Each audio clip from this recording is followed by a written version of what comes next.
All right, it is Tuesday night in Tooney Town, and that can only mean one thing. It is time for the fastest rising pro wrestling live stream podcast on the internet today. It is time for Tooney Talk Wrestling. Folks, my name is Marvin, and I'm the Movie Monster, and we come to you on a more somber episode of Tooney Talk Wrestling. I mean, we're still going to have a couple laughs. We're still going to, poke a little fun, crack a little wise, but for the most part, tonight's episode is about remembering a man who defined what it was to be a professional wrestler, who defined what professional wrestling was to a lot of people. And yes, obviously professional wrestling existed long before the great Hulk Hogan, and it will continue to exist long after. But when the WWF exploded onto cable networks in the 80s, and he was the guy. He was the superhero. He was the guy that captured the entire nation's attention and admiration and respect, and for that we all owe him quite a bit. And we are going to be counting down a lot of Hogan memories. We're going to be talking about a bunch of Hogan matches, and we are going to be talking about what other people are talking about, for better or worse, because a lot of people have said a lot of really heartwarming things. I mean, Jimmy Hart, Ric Flair, The Rock. And then, of course, Dave Meltzer was an idiot, because Dave Meltzer is an idiot. So let's bring on our expert panel here tonight. First off, the one and only producer of this show, co-producer with AEW Neckbeard, but Dada Disciplinary himself, AEW Disciplinary, aka Dis. Hi.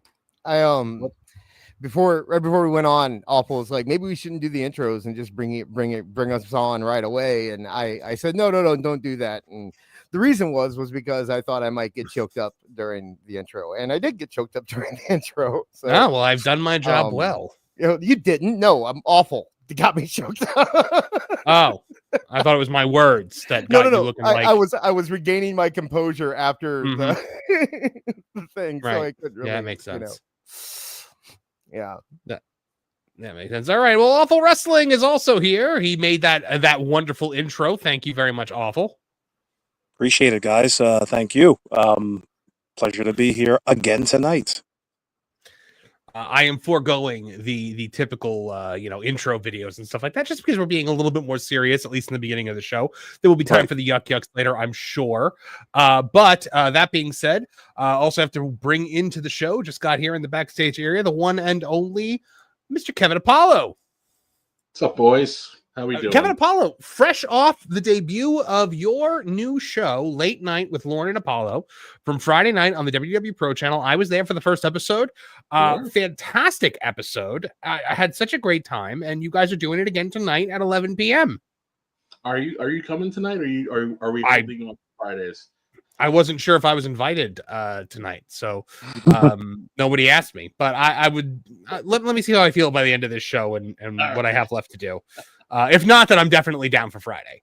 But yeah, guys, huge loss this week with the world losing the one and only Hulk Hogan. And guys, we're going to be giving a lot of our thoughts and our opinions and our memories of the one and only Hulk Hogan tonight, but we are also going to be giving yours. So if you have something you want to talk about, you have a memory or a favorite match or anything like that, super chat it on in. We will read it aloud on the air. Or if you want to talk about something else, if you want to bring up something that's currently going on in wrestling, we will, of course, talk about whatever it is you guys want to talk to. We do break for super chats of $50 or more, and I do see one already with guys.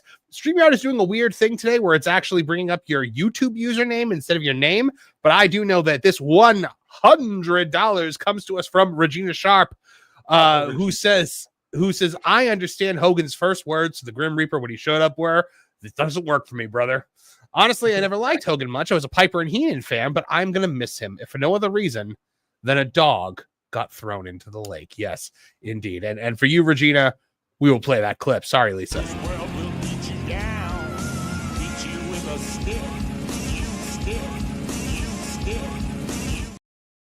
That dog's having a time of his life.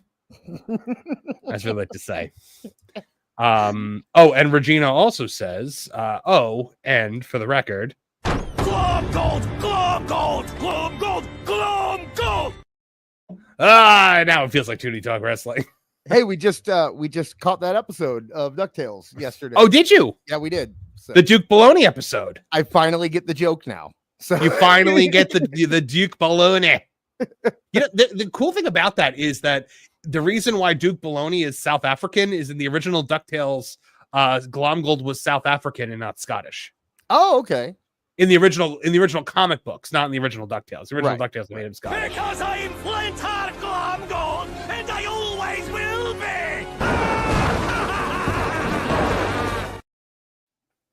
I should be a better Scottish billionaire than you. Juan Araya Garcia 3205 for $2.99 Australian, I think that is, says the last WWF champion and first WWE champion. RIP, brother. Was that the month that he was champion? That was when they switched to WWE? Yes, sir. Get the F out.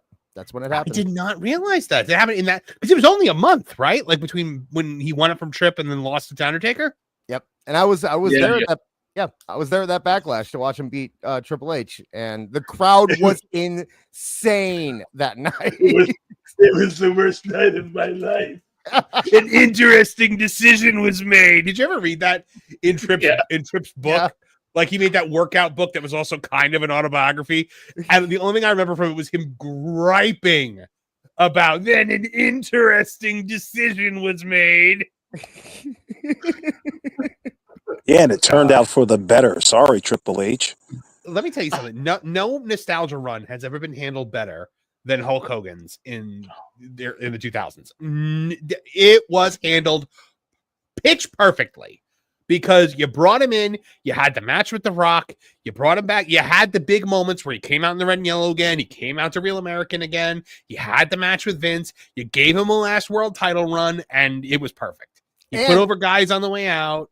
And on top of that, that was last minute. All of that was last minute too, because they didn't know Hogan was going to get that reaction at WrestleMania. They had stuff planned. They were dead set on doing the NWO for the rest of the year, and then that happened, and they just had to go. But sometimes it's just the simplest, easiest thing is the right thing to do. I don't think they ever thought that the WWF fans had that love for him still that they had for him. Like, I think that Vince felt like the fans hated Hogan as much as he did, which, they don't care. It was never about him. And then when WrestleMania happened, man. Well, that's the beauty of the WWE is you can always go home again. Now, I had heard that they had when they got to like Access Weekend for WrestleMania, that was when like they started to realize, hey guys, something might be up here. Because all of a sudden people like they were seeing the reactions, and that was so I think they probably called the match with the understanding that Hogan was going to get cheered, but I think that they didn't do it until that weekend. Yeah, well, honestly, I don't think a lot of the fans thought they were going to react to Hulk that way until it happened. I know that I didn't. When I was sitting there watching at home, I didn't think. I went in thinking, cool, the NWO's in WWF now. That's neat. I like that. But I didn't think for a second that I would become 9 years old again and jumping up and down in my living room. And I remember running upstairs and getting my mom because I was like, it was right before I moved out of my parents' house. And so I like ran upstairs and I was like, Mom, you have to come see this. And I brought her down. She was like, Dis, you're 25. Dude, I'm not Get out. old. I'm not Get awful. Hey. That's about your age. Shut up. Now, how old were you at WrestleMania? What was it? Oh, I mean, 18. Right about 18. I mean, I was born. Yeah, same. So I think 19. Yeah, I think I may have still been 17. Yeah, no, I was 17. Because Marvin Dis, the Young Bucks. If we're the Young Bucks, then that's the Young Bucks aren't young anymore. So super kick your ass. But it's very interesting, gentlemen. If I remember correctly, The Rock and Hulk Hogan, that match, I mean, was there a better match on the show? You know what I mean? Like, what was the main event? Was that Jericho and Triple H? Jericho and Tripp, yeah. Jericho and Triple H. Yeah, come on. No one had any energy left for it. Right. Based on the dog.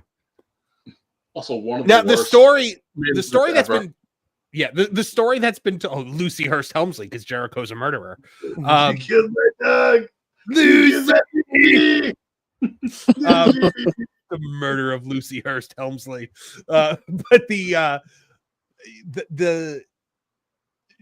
story has always been that Triple H and Jericho both said that they did not want a main event that night because Hogan and Rock was the true main event, and Vince said no. And Jericho changed the story like a year ago to say that he didn't want it to be the main event, but Triple H did. Which I thought was just wonderful Jericho revisionist history. Jericho is now the fourth H, the silent H. Mm-hmm. He has become the thing he hated. Oh yeah. Big time. Gil 101 in the chat brought up Taker and Flair was good that night. Taker and Flair was great. Yeah, right. When that was good. When Arn teleports in out of nowhere and it's the most beautiful spine buster ever. I was just saying, when Arn materializes in the ring, like when Rick threw a Pokeball and out of it came Arn Anderson, do spine buster. It's super effective. The problem is they drop the pipe and just watch it roll. The problem is that it's competing with the greatest match in the history of professional wrestling. Yeah. So Cody has said that when he asks his friends, what's your favorite match? If they say anything but Hogan Rock, he knows that they don't understand wrestling. It probably is my favorite match. It is the loudest pop I have ever heard in my life is when he kicks out of that rock bottom and hulks up. Uh-huh. I mean, it is. Did you think that it would have been just as big in the United States? No. Well, it depends on where it is. It depends on where it was. If it was in New York, maybe. Yeah. I was gonna say, if Hogan was home in the Garden, the New York crowd would have given him love. I think that was, you had to be in Canada, especially at that point in time. Canada had the rep of being Bizarro World, where heels always got cheered. So it was just the perfect storm. And that point, like the moment that I remember when I think of that match is that point, because no one did the you before that. But that night, everyone in the arena just through osmosis knew that they were supposed to say you when Hogan pointed at the Rock, and it happened. Oh, look at this. Wow. It says, I was 9 years old and they're live. That's interesting. Awesome. Oh, I can't even imagine what that must have been like live. Like right away, you knew we did a reaction video to this over on the Tooney Town Wrestling Patreon. And I believe it was me. Kev, I don't know if you were there, but I know Dis, were you there for that one? No. Then it was me, Martin, and Trish doing it. And it's one of the craziest matches you will ever watch in your entire life. You know what we should do? If we wanted to do something, I wouldn't mind watching the Hogan McMahon match at some point and talking about it, because I know that is actually my favorite Hogan match. I know it's perfect. What makes the match that much more fun, and I think everybody should do this the next time we watch it with a group of friends, is when we watched it live. My group of friends, we sold every Hogan punch. So we just rocked from one side of the room to the other like it was an old episode of Star Trek. To put over the sheer power and force of Hulkamania colliding with Vince's ego. Yeah. The best was when you and Trish had this conversation when the match started. We were like, could you imagine if Piper ran in? and then one of you said it, and then the other one goes, yeah, but who does he hit?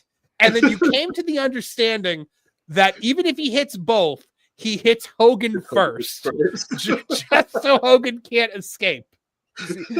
When and Vince, people have been thinking about this, but Vince had been preparing for that match for 25 years, because if you've ever seen Vince tell somebody how they're gonna do a match, he acts it out while he's doing it. So he's been selling Hogan punches in his mind and backstage for years. Yeah, you gotta do this. It is got to do it in front of a crowd. Away the best Vince match that's ever happened. Yeah.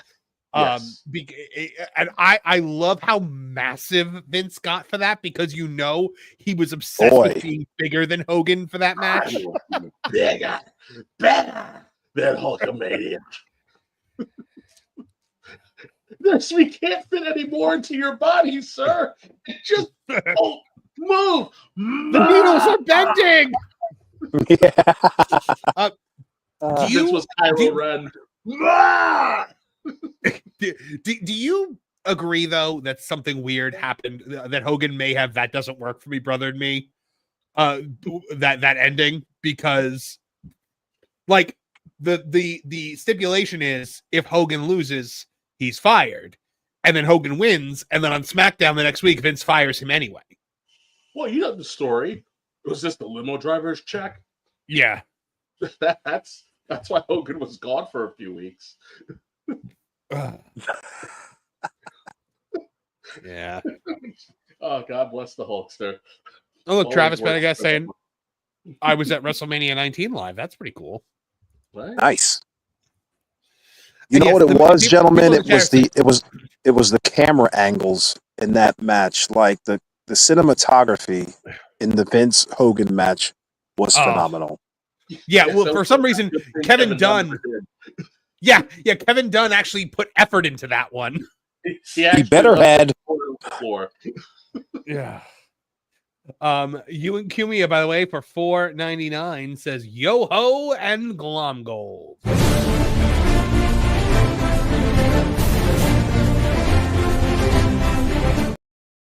Pirate That- Hogan will live forever. Oh yes, and he makes me feel old. David Carradine's belt for $5 Canadian. RIP to Metallica's greatest bassist and the real face of the George Foreman grill. Oh, that my favorite tweet of the week, not a wrestler, was Justin Wang, the YouTuber.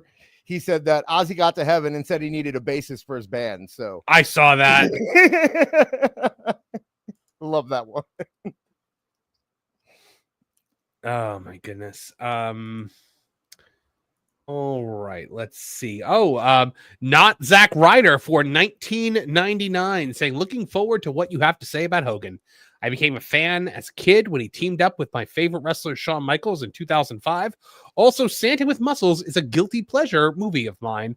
R.I.P. Hulk Hogan. What are the odds that's actually Zack Ryder? You know, He's hiding it. He's hiding it so that his woke little wife doesn't get mad that he's saying nice things about Hogan.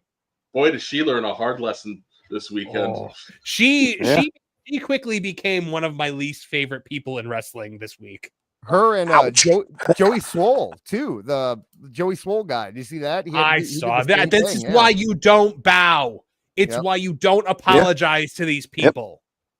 They will never accept the apology. Hogan learned that the hard way. Yeah. You know, the guy went on a 10-year apology tour and tried to better himself, you know, even got baptized, found religion again. He saved someone's life. Yes. Yeah, that's true. And if you look at all the like Devon Dudley and a lot of guys say that he took them aside and apologized personally to them. You know, exactly. Booker T. Because he didn't do it. It's like you're not in the locker room. You know what conversations people had. And I have friends who live in Clearwater and Tampa, and they always said the same thing. It didn't matter who you were. If you saw him out in public, he stopped and would have a full-out conversation with you and take as many pictures as you needed, especially if there were children. So I just think about this. Think about this, Kev. Okay, the picture right now is me taking my son to see Hulk Hogan last year. Almost, it was a week after the day he died. Like if it was 51 weeks to the day. And I took him there, and he had just been at a bar the night before, stayed at the bar until like 11:30, 12 o'clock, went to the store the next day at 9 o'clock in the morning. His arthritis was so bad, he had to stop signing autographs, right? Max comes up, a 11-year-old kid at the time, obviously wasn't around for when Hogan was big, obviously didn't see that stuff. What does Hogan do? He spent 3 minutes talking to my son, and he gave him a memory that he will never forget. we actually pulled the video. I'll let Max explain what happened later, but he took that time to do that for my son, and he didn't have to. There were 500-600 people waiting in line to get to meet Hulk Hogan that day. He didn't have to take that time, and he did. And it's just, that's who he was. You listen to Jimmy Hart, the thing that broke him wasn't the marriage ending, and it wasn't, all that. It was the fact that he had to stop performing, the fact that he thought that his career was over, that he lost the fans, that he lost that part of his life. That broke him back in the mid 2000s, and getting it back, I'm sure, was probably that's why he worked his ass off this past year. And it might have, his family thinks it's the thing that killed him, but that's who he is. He's a performer. That's what he does. Let's see. John Williams for $1.99 says RIP, wrestling wouldn't be the same without you. And Mr. Jamie Jam for $4.99 says, side note, not gonna lie, that ending on Raw was fire, especially Reed stealing Roman's J's and Breaker yelling, "This is my WWE," and calling the fans fat asses. Yep. These are my ropes. This is my camera guy. It's all mine. Freaking Bronson Reed steals his shoes. That was, I don't know whose idea that was, but that was the hardest thing I've seen on television in so long. It brought me back to Last Action Hero. He stole his shoes. Just shut the man. Shut up. I saw somebody say that that Bronson Reed became Wrestling Debo last night. It would have been great if he threw the shoes on the lighting rig. It's tremendous. Come and get him. CWJ1288 for $2 says, imagine if the AWA built around Hogan in 82 and 83. I don't think it would have made a difference, but no, that would be the coming together of Vince McMahon Jr. and Hulk Hogan was kismet. They were made for each other. Yeah, because Vern never would have gone for the cable stuff. Vern never would have broke the territories the way Vince did. It took two to tango. It was the promoter and the talent together. If you listen, okay, Greg Gagne was on Busted Open this week talking about it. And he said that they were debuting on ESPN and Hogan was scheduled to win the title from Nick Bockwinkel when they went to ESPN, but Hogan left before ESPN. But of course that was Greg Gagne. So I don't yeah. Come on, man. Luigi Tron 51 for $10 says, you think TK and the AEW roster took notes after watching WWE Unreal on how a wrestling company is run and how talent work together? Charlotte v. Stratton and Punk v. Rollins. RIP Hulkster. I have not gotten to watch Unreal yet. It is on my list of things to do. Someone that I know that has inside knowledge of how it works said it's about 20% realistic. Yeah, it's a work. I mean, you can tell it's a work. If there's cameras on, they're working. Yeah. They were during the Vince McMahon documentary. I think one of the talking heads, I'm not really sure who it was, but they said, and it's kind of like what the WWE's mission is. Vince is going to only show you what he wants to show you. Of course. And so too, the WWE is going to do that with the show Unreal. Yeah, they I watched the first episode today. I'm going to watch the rest of them. I figure get that done before next week's show, so we can talk about it a little bit more. All right. But yeah, they were building stuff for Hogan, for Cody and Cena in the first 5 minutes of that show. Like it's an absolute work. But an interesting note about this is that Brian Alvarez put out a thing today being like, AEW is finally doing production meetings. They've been doing them for months now. You should see them. They have production meetings all the time. And I hit up Mole and I'm like, is this because he's trying to, he saw Unreal and he's like, oh, AEW is professional too, and he said probably, yeah, that's probably what that was. Well, Alvarez also probably got yelled at for saying that AEW doesn't do these things. Right. Andre Adams for $20 is RIP to the Hulkster and Roman's J's.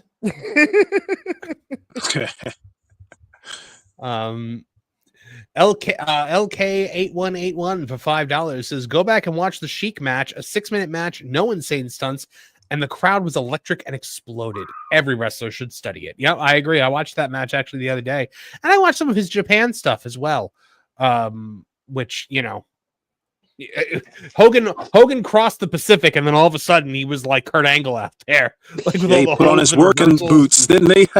Yeah. Well, I know people like to poop on Hogan, but if you are a young wrestler, you need to understand that no one has actually done it better than Hulk Hogan. For a guy who didn't really do much, he has some of the best worked punches ever. Mhm. I don't care that he grabs the guy's head. And he did a lot with a very little, and it was all built off of his selling. It was the emotional ride. Is the only reason the Hulk up works. Yeah. Hogan would be getting his ass whooped from inside of the ring, then roll outside and be reaching around, on the blue mat, and then accidentally gets back inside. There was very little, he did very little in terms of false comebacks, any of that bullshit. He just sold until it was time to come back. And the whole story about him only wrestling good in Japan, go back and watch his matches with Vader in WCW. Yep. Do Hogan versus Vader, especially with Hogan not wanting to work Vader because Vader was beating everybody up. Those matches are awesome. We got a 50, Marv. Oh, do we? Yep. Regina Sharp checking in for $50 says 1 out of 2. Real question. With Hogan's entry into WCW, he always felt like he was more naturally a heel there due to the style differences and the fan reaction. Watching those old episodes, it also feels like they were flirting with an earlier heel turn. And then Black Mask Hogan monologuing to his sword. If they had been able to turn him earlier, when, where, and how would you have done it?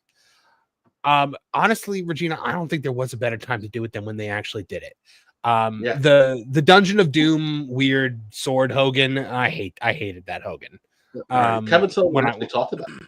I got talked. Said it to you? Oh, what did Sully have to say about it? Because we were, it was when he was giving me his on how to book lessons. He had talked about how when Hogan came in,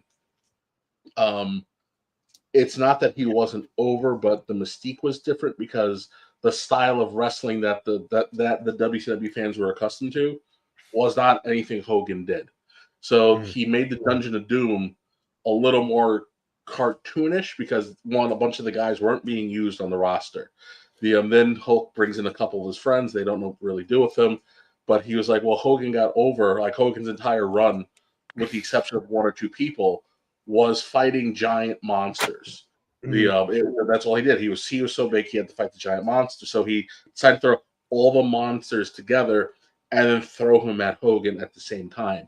And then they figured something that would be different because one, he had to go make a movie, which is why he shaved the stash, was that they wanted him to channel kind of like a different kind of energy, as opposed to constantly just being the super clean white bread baby face, because the people were like, they were looking at the Dungeon of Doom a little bit weird, and they knew they needed something different from Hogan, but they weren't quite sure what.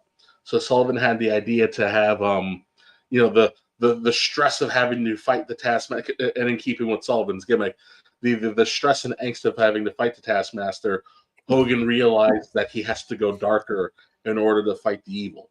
Depending on who you ask, it may or may not have worked to varying degrees, but it's a great idea. It's a great idea. It's just the execution wasn't there, in my opinion. It stinks. Okay, love it. But wait, do I have that one on here? I think you do. Oh, that's on the other one. Oh, I do. It stinks. Nailed it. You gotta hug him. When he comes out there, the two of you get on either side of him, bring him in close, and you gotta hug him. We're gonna hug Hulkamania out of the arena. Hug Hulkamania to death. Hug him hard and go home. Like Pritchard said, his entire WWF run in the 80s, he was being booked like a heel would have been booked like 10 years before that. And that, and he always worked like a heel too. He raked back. He's raking the man's back, Gorilla. Jesse Ventura and Bobby Heenan Jesse Ventura and Bobby Heenan were the only two that ever saw it, that Hogan was a heel the entire time. Well, Piper did too. Piper did. Mm-hmm. And Savage. Yeah, but Piper was so much more of a. There was lust in his eyes. After my woman. But Regina Sharp, thank you very, very, very much for that $50 super chat and the 100 earlier.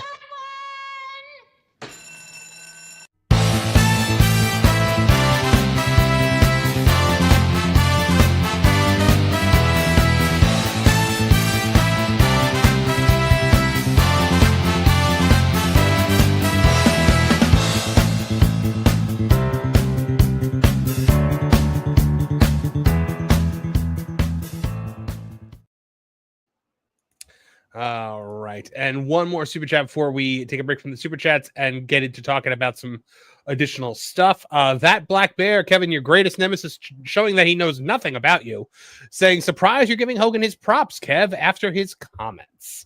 That said, that Hogan said bears are phenomenal creatures that should be worshipped. I should have read the entire super chat before, Yeah. I know that he was no fan.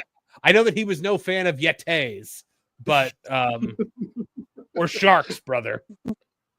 Why does he keep saying it like that? It's Yeti. What is a Yeti?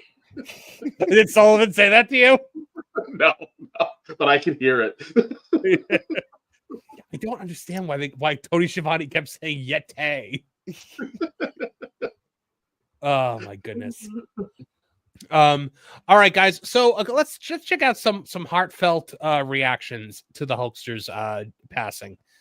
This one comes, one of I think the most heartfelt ones is from one of the only people with, who I think had just like such a close personal relationship with the man, that being Jimmy Hart. So Jimmy Hart said, "What can you say when losing a best friend, baby?" I added the baby for dramatic effect. He says, "First, to Hulk's family, I love you. I'm here for you all. Hulkster, you always kept me close to you through everything. It was an honor. We traveled the world back and forth. Wherever we went, Hulkamania was alive, brother.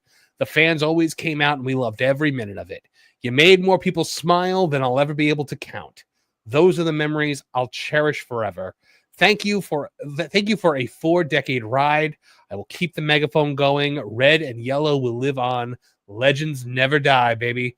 I love you, Terry. Hulkamania forever." Man.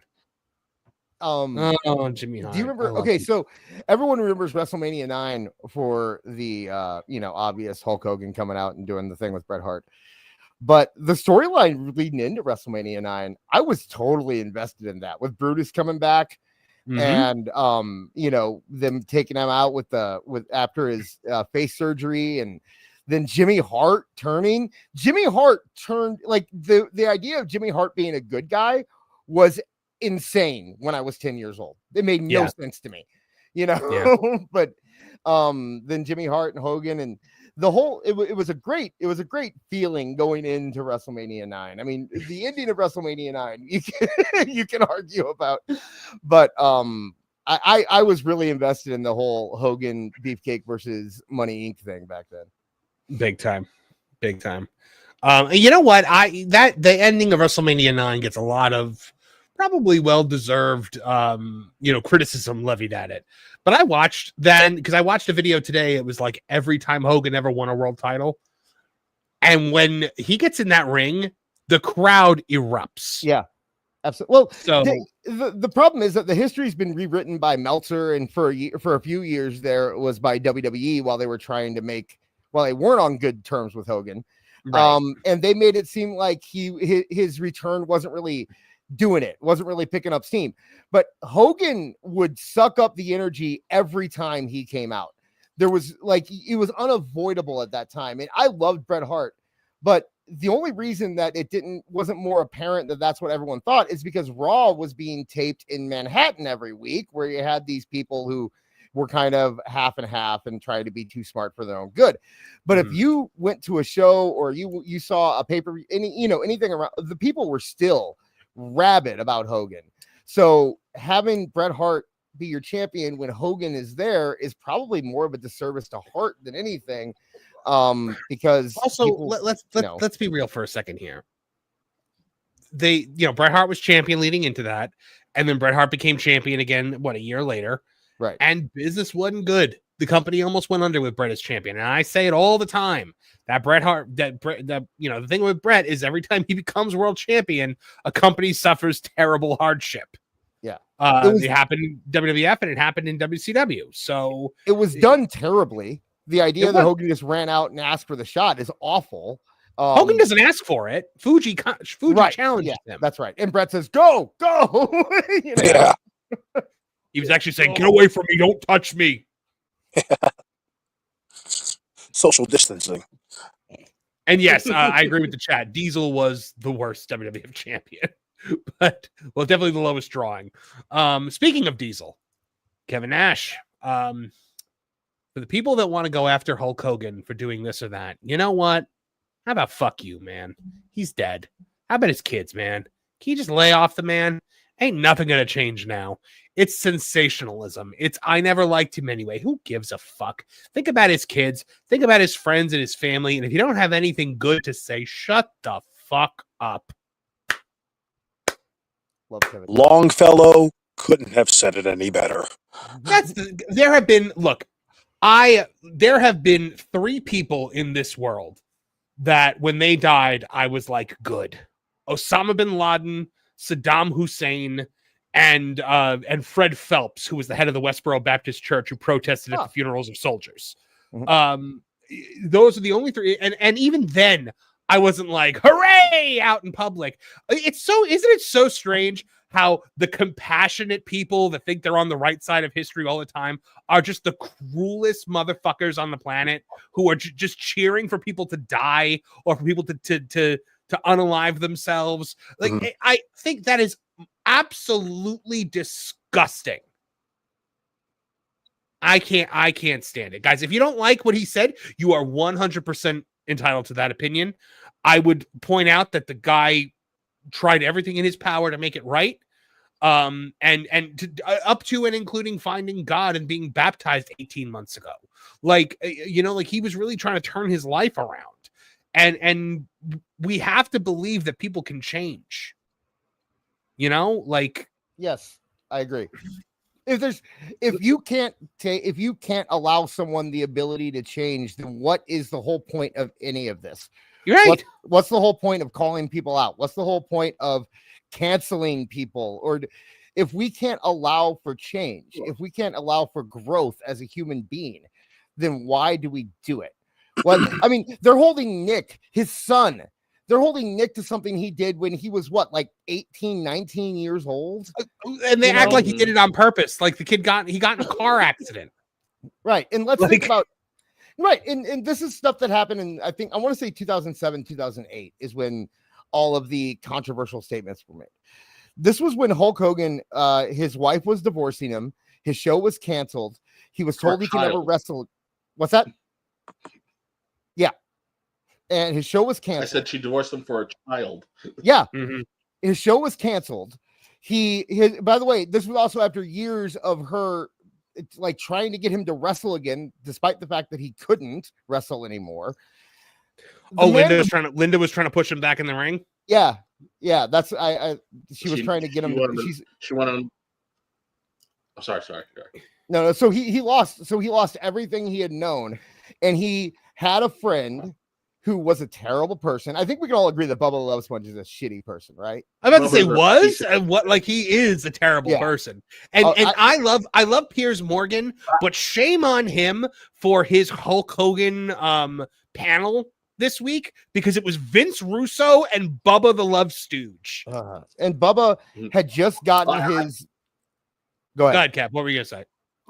I just want to say that I regret not making amends with Terry with the Hulkster. I say that with all my heart. I'm sure he tried, and I'm sure Hogan said, "Go F yourself." Yeah, Hogan. Okay, Bubba also had just gotten that gig with Stern. So Hogan's probably looking at that guy being like, "Hey, you know what? I mean, that could be my ticket back. That could be my way back in. And he made some terrible choices and said some terrible things. But he spent a decade trying to make it better. He apologized to people personally. He found God. He, like everything that this man did, you know. Don't sell it short too, because when he says what he says, he is years into being under the throes of addiction. It was contemplating self-deletion. Like, he was as low as a human being can go, and was secretly taped, so he has his privacy violated by someone who That part. So he has his privacy violated, was set up to have his privacy violated by someone who, off of his own reputation, had been carrying on his back for over 10 years. So he thought that he had a true and actual friend who took advantage and then sold him out for profit. And so I'm sorry, like, you can. I'm of the belief that you can say whatever the hell it is you want in your house, and in privacy. How many of these mutants who want to fake their moral, righteous indignation want to be held accountable for something that they said during a low point in their life, and have it be an albatross around their neck for the rest of eternity? That's what I was getting at, is that imagine having a camera on you at the lowest point of your life, at the thing that you regret the most. You have a camera on you, and everyone in the world's going to see it. And they're going to hold that. They're going to hold you to the thing that happened at your lowest point in your life. Like, I can tell you, I've never said that word. I've never had those thoughts. But you know what? I've done a lot of bad stuff when I was really low. I've hung out with people that I would hate myself for hanging out for today. I think we all have. We've all done things that are regrettable. And to be held to your lowest moment for the rest of your life, I mean, it doesn't make any sense to me. But may I say, oh, go ahead, Kev. Well, I say, and the only good thing to come from was the power of Hulkamania is apparently larger than this block of wood signed by Hacksaw Jim Duggan, because that thing is a monster, and he was able to walk with it, and that is impressive. That's probably why the guy needed all that back surgery. What do you got? What do you got, Awful? I just want to recall a great joke by the great Chris Rock. He sets the table up for this entire conversation beautifully. He said, "There are black people." Oh, I was like, he better not be going there. There are black people, and then there. No, I will not say the word. I don't ever say the word. Yeah, but it's in. Yeah. I want people of all other races to know. Kev can back me up on this. What Hogan said wasn't necessarily bull crap. Okay, I knew it was going to elicit some sort of polarizing response, but I've got a daughter. I'm here to tell you, gentlemen, maybe not using those words, I would have said the same damn thing. This is a man who's on a different level than all of us. He's got protections. He wants to save his progeny, okay? Maybe some of you guys don't, understand that. I don't know. But I'm saying that Hogan, in what he said, didn't offend me. Awful is black. Awful is black. Yeah. Awful, I mean, come on. I will just not. Just throwing it out there. Yeah. Listen, and I'm speaking only for myself. But Kev, please help me out here. The Civil War and the fatigue is real, and black people feel it first. Chris Rock's joke is funny because it's 115% true. Exactly. We move out of neighborhoods to get away from it too. Yeah, this and I are just listening to you guys go. One of them dates my daughter. Yeah, I'll be dropping that leg in the middle of the street. And anybody in the chat would be the same way. And that could be of any type, of any race. You don't want the worst type of people.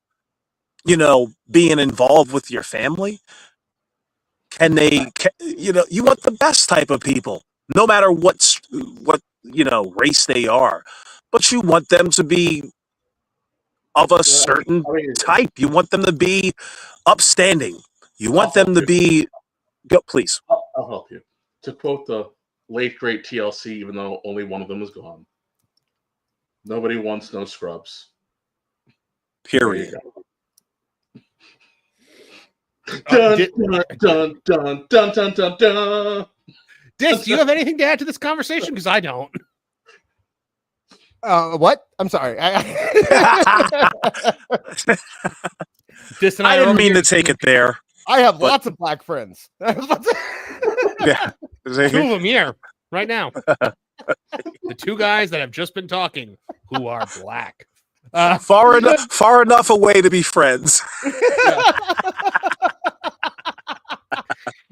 Oh my goodness. All right. So no problem. Let's continue on. Ric Flair checked in with every word capitalized. But actually, Awful just read Ric Flair's statement. We don't have to. Oh my gosh. By the way, one of my favorite that reminded me of my favorite Gilbert Gottfried joke of all time. It was on a roast, and we'll get to Flair in a second. Ice-T comes out, and he's just like, "White bitches, I'm gonna bag some white bitches. Oh, you white mother." And like Gilbert Gottfried then comes up and he goes, "This night sucks. Ice-T stole my whole act. Well, it bears repeating. White bitches, I'm gonna love you, white mother." And Gilbert Gottfried then just proceeds to do Ice-T's act like word for word. Oh my goodness. But so Ric Flair goes, "I am absolutely shocked to hear about the passing of my close friend Hulk Hogan. Hulk has been by my side since we started in the wrestling business." That's not true. An incredible athlete, talent, friend, and father. Our friendship has meant the world to me. He was always there for me, even when I didn't ask for him to be. He was one of the first to visit me when I was in the hospital with a 2% chance of living. Of course, we got to bring it back around to Rick. And he prayed by my bedside. Hulk always lent me money when Reed was sick. Hulkster, no one will ever compare to you. Rest in peace, my friend. Do you think he paid back? No, absolutely not. I doubt Hogan ever even asked for it back. Yeah. Here's the thing. Here's Hogan and Flair were like made for each other. Like they were like the Hogan point and the Ric Flair beg off. They're like the two connecting pieces. Like their styles were made for each other because Rick, pulls the work rate out of the match, and Hogan was like the pure showmanship and power. I love their matches. Their matches always entertain me. What's so cool, Marv, is that Flair always wanted to work with Hogan. He was never confused about his star power or his quote unquote work rate. He had always admired Hulk Hogan for what he was doing for the wrestling business. But I do want to clarify something, because Hogan's work rate is phenomenal. Yes. Hogan is a worker. He is not a professional wrestler. He is a worker. And the indies suffer because there aren't enough workers. Yeah. Like people, this isn't real. It's showmanship. It's pageantry. It's illusion. You have to take people on a story, and the journey.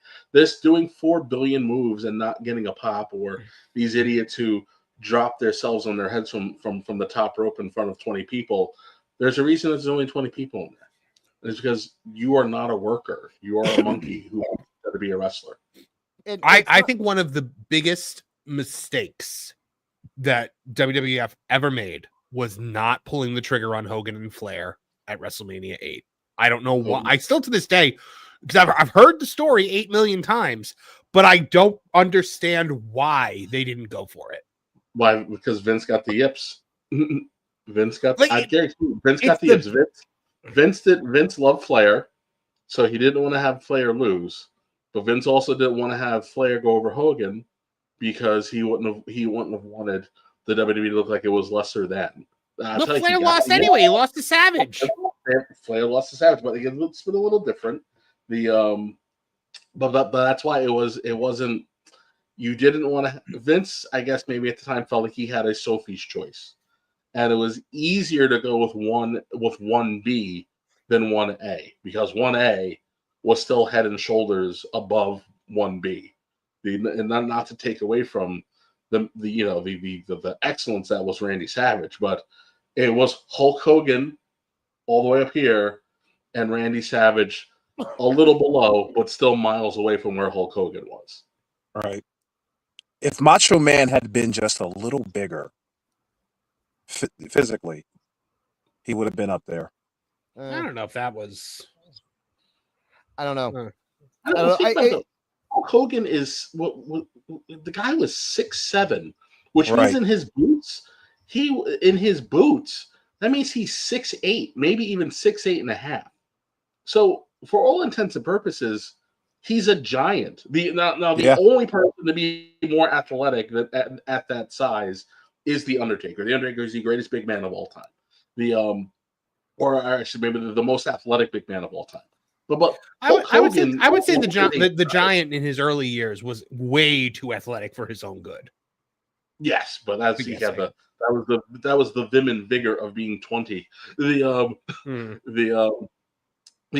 like when you look at Hogan's size and for what he was able to do, and I'm talking about the occasional enziguri, or to the point that think about it, what was a big move like when you felt like, oh my god, the Hulkster, he's really getting it. He's digging into his bag of tricks. A regular vertical suplex. I was gonna say, Axe Smasher. Yeah, the Axe Smasher, a regular vertical suplex. When Hogan hit a regular vertical suplex, you were like, oh my god, we're in the shit now.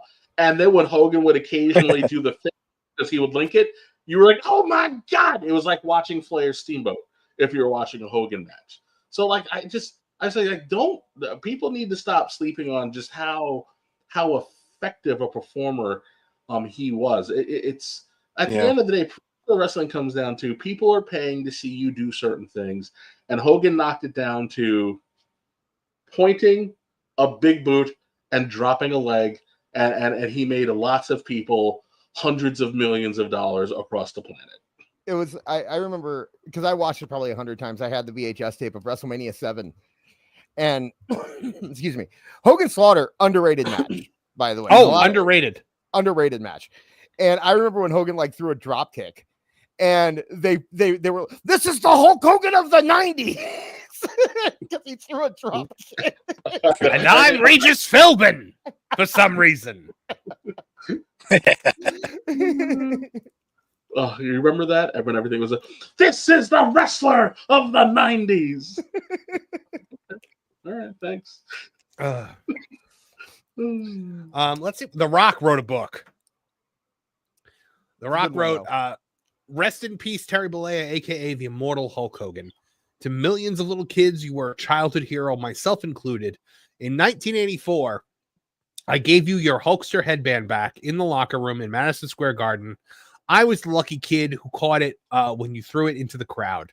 You were wrestling Mr. Wonderful Paul Orndorff that night in the main event. You were shocked and so happy after the match because you told me that was your very last headband, and if it weren't for me, you'd have no way of getting that exact one made again. You promised me that you would get more made and give me a Hulkster headband of my own as a thank you gift. A month later at Madison Square Garden, you did just that.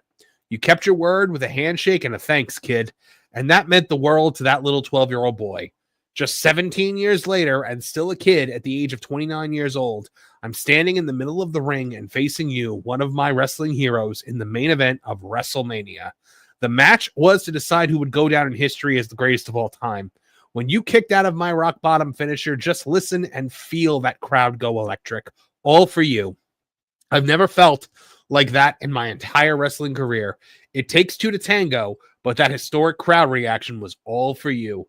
You may have passed the torch to me that night, but you, my friend, you drew the house, meaning you sold out every arena and stadium across the country in your prime as Hulk Hogan on your way to becoming the greatest of all time. From deep in my bones and on behalf of this wild and crazy world of professional wrestling that we love, I say to you now and forever, thank you for the house, brother. That's honestly, The Rock's tribute is the one that gave me goosebumps. The Rock is not really known for being like authentic. So, like it's rare when like you have a moment of authenticity from Rock anymore. Yeah, he was very careful to construct this letter. Or his publicist was, I don't know. Yeah, but it's very well done. Yeah. It's just crazy, it's crazy to think that we are now living in a world without Hulk Hogan. And I think people who are younger than we are should really understand what it really meant to all of us as Hulk Hogan fans, even if you weren't even a fan. Like, the man was everywhere. And Yeah. you said it yourself, Kev, he was a giant. And so that's what made him stand out in not only in professional wrestling, but in all of entertainment. The Fu Manchu mustache, the silky blonde hair. Like, he was so tan. There were moments when I used to see him at the Spectrum, I thought the man was black. So, I mean, but he was something that was almost like out of this world at the time. Yeah. And so many people emulated what he was trying to be. And to your point, Kev, the man he had impeccable timing. He could read the audience, could read the crowd, whether he was on Arsenio Hall, The Tonight Show, or in front of 93,000 people. He knew exactly what the crowd wanted. When you're giving yourself up to that type of adulation and working hard to do it, come on, guys. There's nobody better. He was the superhero that was real. You know what I mean? He was like if Superman actually existed and we could touch him and we could slap his hand and steal pieces of his shirt from a little girl. Steal pieces of his shirt from a little girl. Hogan, you were talking about outside of wrestling. I started watching wrestling because of Hogan. It was something outside of it because of Thunderlips. When I found out that Thunderlips was real and that I could watch him, I was a fan before I saw him walk to the ring. Brian Last was saying when him and Cornette were talking about it that I guess he saw like the action figures and Hulk Hogan's Rock and Wrestling cartoon show before he started watching wrestling, and that's what got him into it. Beard watched. That's what got him into wrestling was Rock and Wrestling. Yeah. And it makes sense because just like you're watching the cartoon and you're like, oh shit, this man's actual, he's an actual person. And then it's not like he was 5'10". Again, like he was a giant. He was tailor-made for the wrestling business. It makes me laugh to see his old pictures of when he was playing bassist or playing bassist in like a band. It's just like one of these things is not like the other. Like, if you saw him in like some dive bar, you would be like, what the hell is that big ass motherfucker doing on stage with a bass? He needs to be doing something else. Well, amazing. Look, nowadays, you see one of today's wrestlers walk out on a talk show and it looks like the talk show host could, beat them up. And I'm talking about it on The View. But where Hogan would walk out on these talk shows and you would see like what he looks like next to like Regis Philbin and like that was just right there. It's just like, my gosh, this man is larger than life.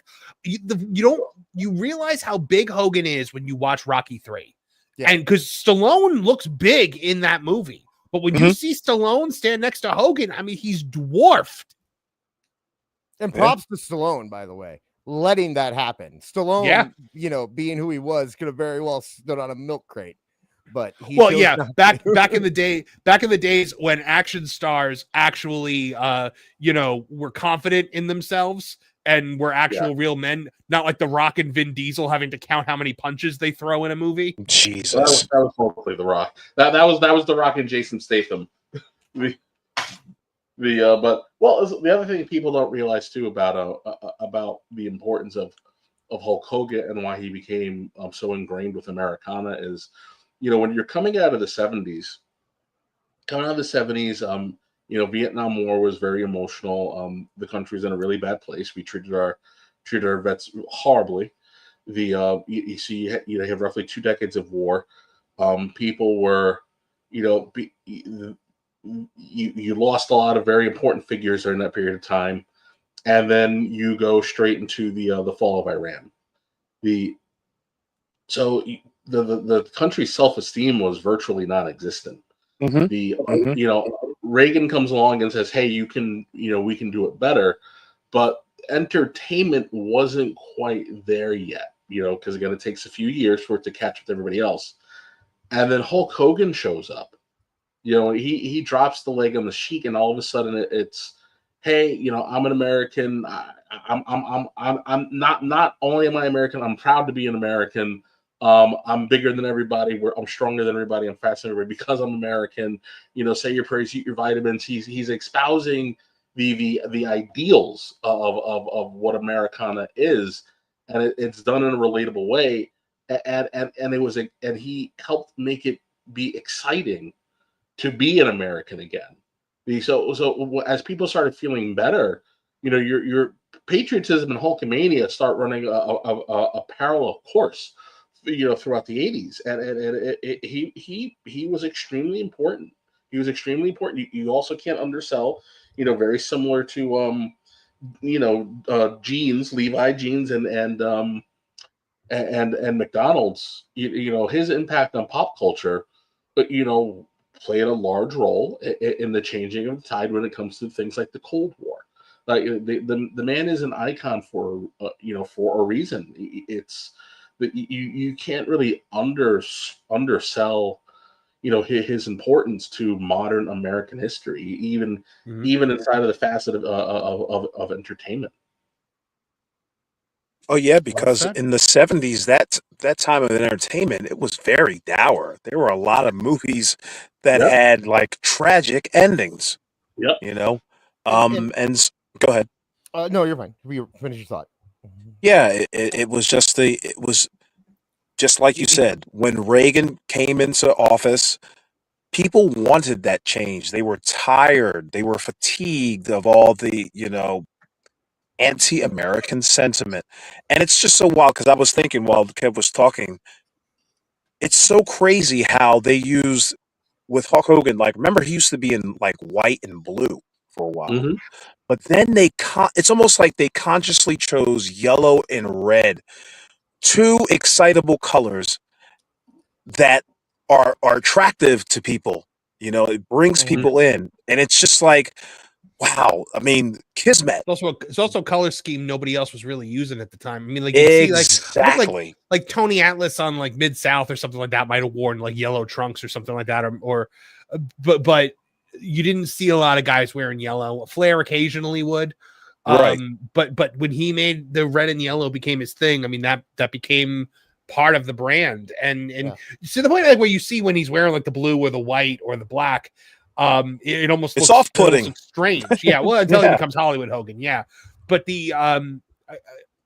And look at the choice of the theme song when Rick Derringer created that song for Mike Rotundo and Barry Windham, and all of a sudden somebody was like, "Wait a minute, no, this is Hulk Hogan's theme." Because you remember at the time,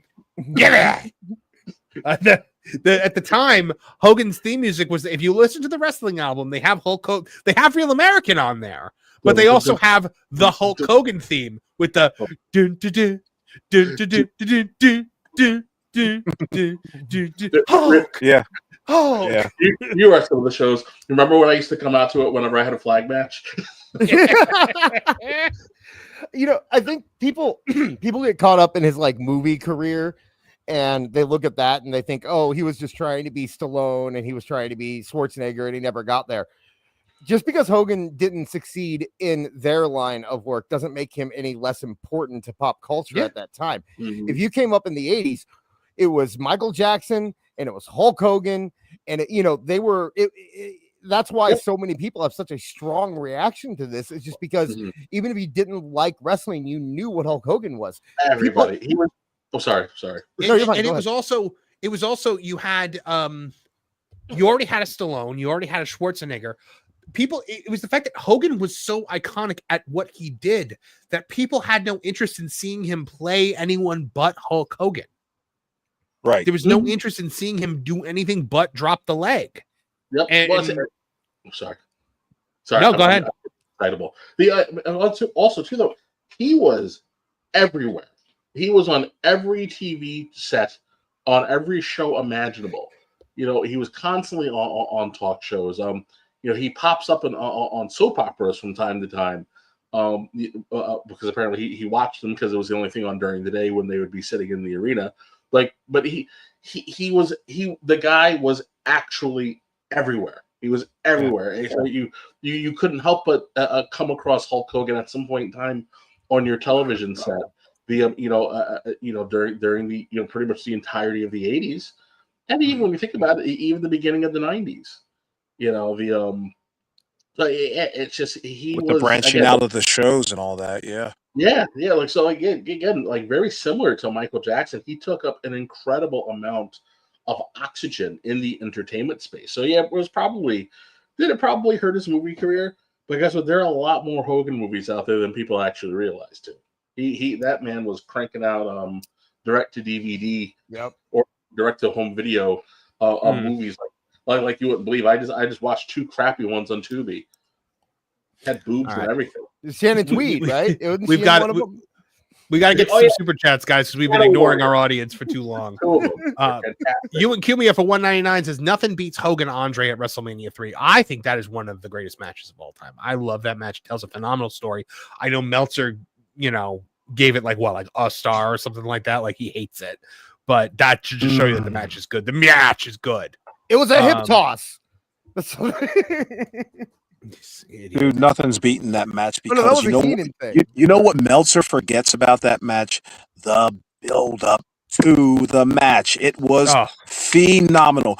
Andre looked like everyone's boogeyman at that time. Mm-hmm. That I recalled it on a Alt Jake show. The contract signing between Hulk and Andre.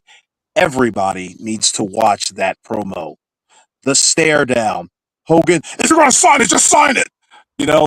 Was hurt. Like Hogan was nervous. He made you nervous. Like Andre's going to kill this man. You got to get beautifully done. You got to give Piper his props too for that. When you're bleeding. That was like the birth of all the bloodline stuff that you saw during the COVID era. Piper going down and having that small moment where he goes, "You're bleeding, brother." Like that moment as a kid watching that. When he ripped the crucifix and the shirt off of him. It lended weight to the entire thing because just like even Roddy Piper knows that Hogan's in trouble. You just pissed off this giant. And Bobby Heenan played his part beautifully as well. Like just so many great musicians in that orchestra. You know what I just realized? Everyone involved in that segment is now dead. Yes. Yeah. Well, I was going to say, realize like up until Hogan's passing, there was still at least one person alive for the first 10 WrestleMania main events. And now, there's only 3. Yeah. Mr. You T. look back, you look at the Raw or who they brought in for SmackDown. And it's like Hacksaw and $1 Million Man and Brian Blair and love these guys, but it's getting thin, man. There's just not a lot of those guys left. Of the first 10 WrestleManias, main eventers still alive today. You have Mr. T, you have Brett DiBiase, Slaughter. That's it. And wow. Brett. Yeah, and We Brett. said Brett, but you see me twice because I'm Brett. Well, he was in 2 main events there. That's it. Yeah, that's crazy. I was also saying on Jake's show, and you guys correct me if I'm wrong.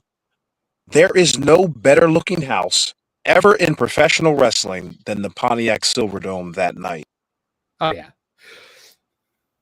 Yeah, that's absolutely. And by the way, what a great call it was. Everybody came out on those little ring carts, the little what I call the little Andre Mobile. Did not have Hogan come out on it was such a good call. Awesome. Piper kind of ate his lunch that night though. Piper got what? Piper kind of ate his lunch that day because he ran out off the cart. Yeah. He wasn't supposed to, but he did. Rhedosaurus 225. Hold up. Terry is walking to the ring. Oh, no. This won't work for me, bro. Rhedosaurus for $5 says, shouldn't Roman unite the OG bloodline with Jacob Fatu and face Solo's bloodline again while the Rollins gang be facing the Judgment Day? What we got sucks. I don't want to see the bloodline anymore. I don't want to see the bloodline in any way, shape, or form. It needs a break. The bloodline is done. We are on the road to what I think is the actual end of this story. On the road to Roman and Jay. And Solo's killing it, by the way, with his little group. Solo is killing it. I did mean to rub that in to all the people who are like Solo's washed, they ruined it. I mean, no. Sometimes you just gotta let the cake bake. All B booty bitches and bacon with big boobies for $2 says Hulk Hogan, forever a legend. Fuck the haters. And that's a fantastic avatar once again. 1KQ for $5 New Zealand. I didn't grow up with Hogan and won't pretend I liked him, but that feud he had with Michaels in 2005 and that SummerSlam match was so funny. RIP. I love that match. I love that match for so many reasons. Okay. Before I think I was in the garden with Trish when Hogan came up to save Shawn from Muhammad Hassan. And it was another one of those, like, Shawn comes out. Every minute of the segment's going to be, Muhammad Hassan's coming out. And I turn to Trish and I go, how great would it be if it just goes, dun, dun, dun, dun, dun, dun, dun, dun. And then the second Shawn bumps, and like you think he's in trouble, the freaking Real American hits, and the garden lost its collective mind. It just it could not handle what was actually happening. I remember when they came out for that match, though, my one friend just screaming out, "That's Marty's spot, you bald orange bastard!" Because everyone thought it was going to be Marty. Oh, I was like, no, this is better. No, this is way better.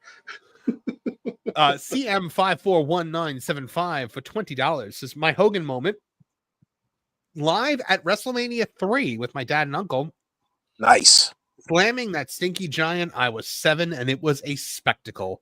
Remember, we are all human. We all falter. We are not the sum of our worst moment. R.I.P. brother. Yo ho! Yo ho! I've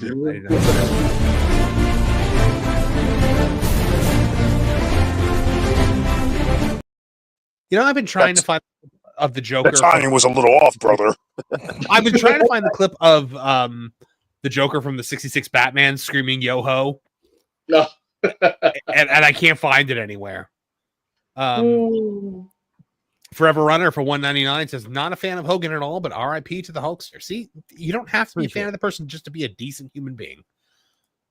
Sean Holland 5735 for $4.99 says, all 3 WWE shows given the 10 bell salute class act, although I'll never forgive them I'll never forgive him for pulling Sid over the top rope. RIP Hulkster, the ultimate Hogan heel move. Sid had it coming. I'm telling you. No, he did not. No. Sid did nothing wrong. He said it's every man for himself, big man.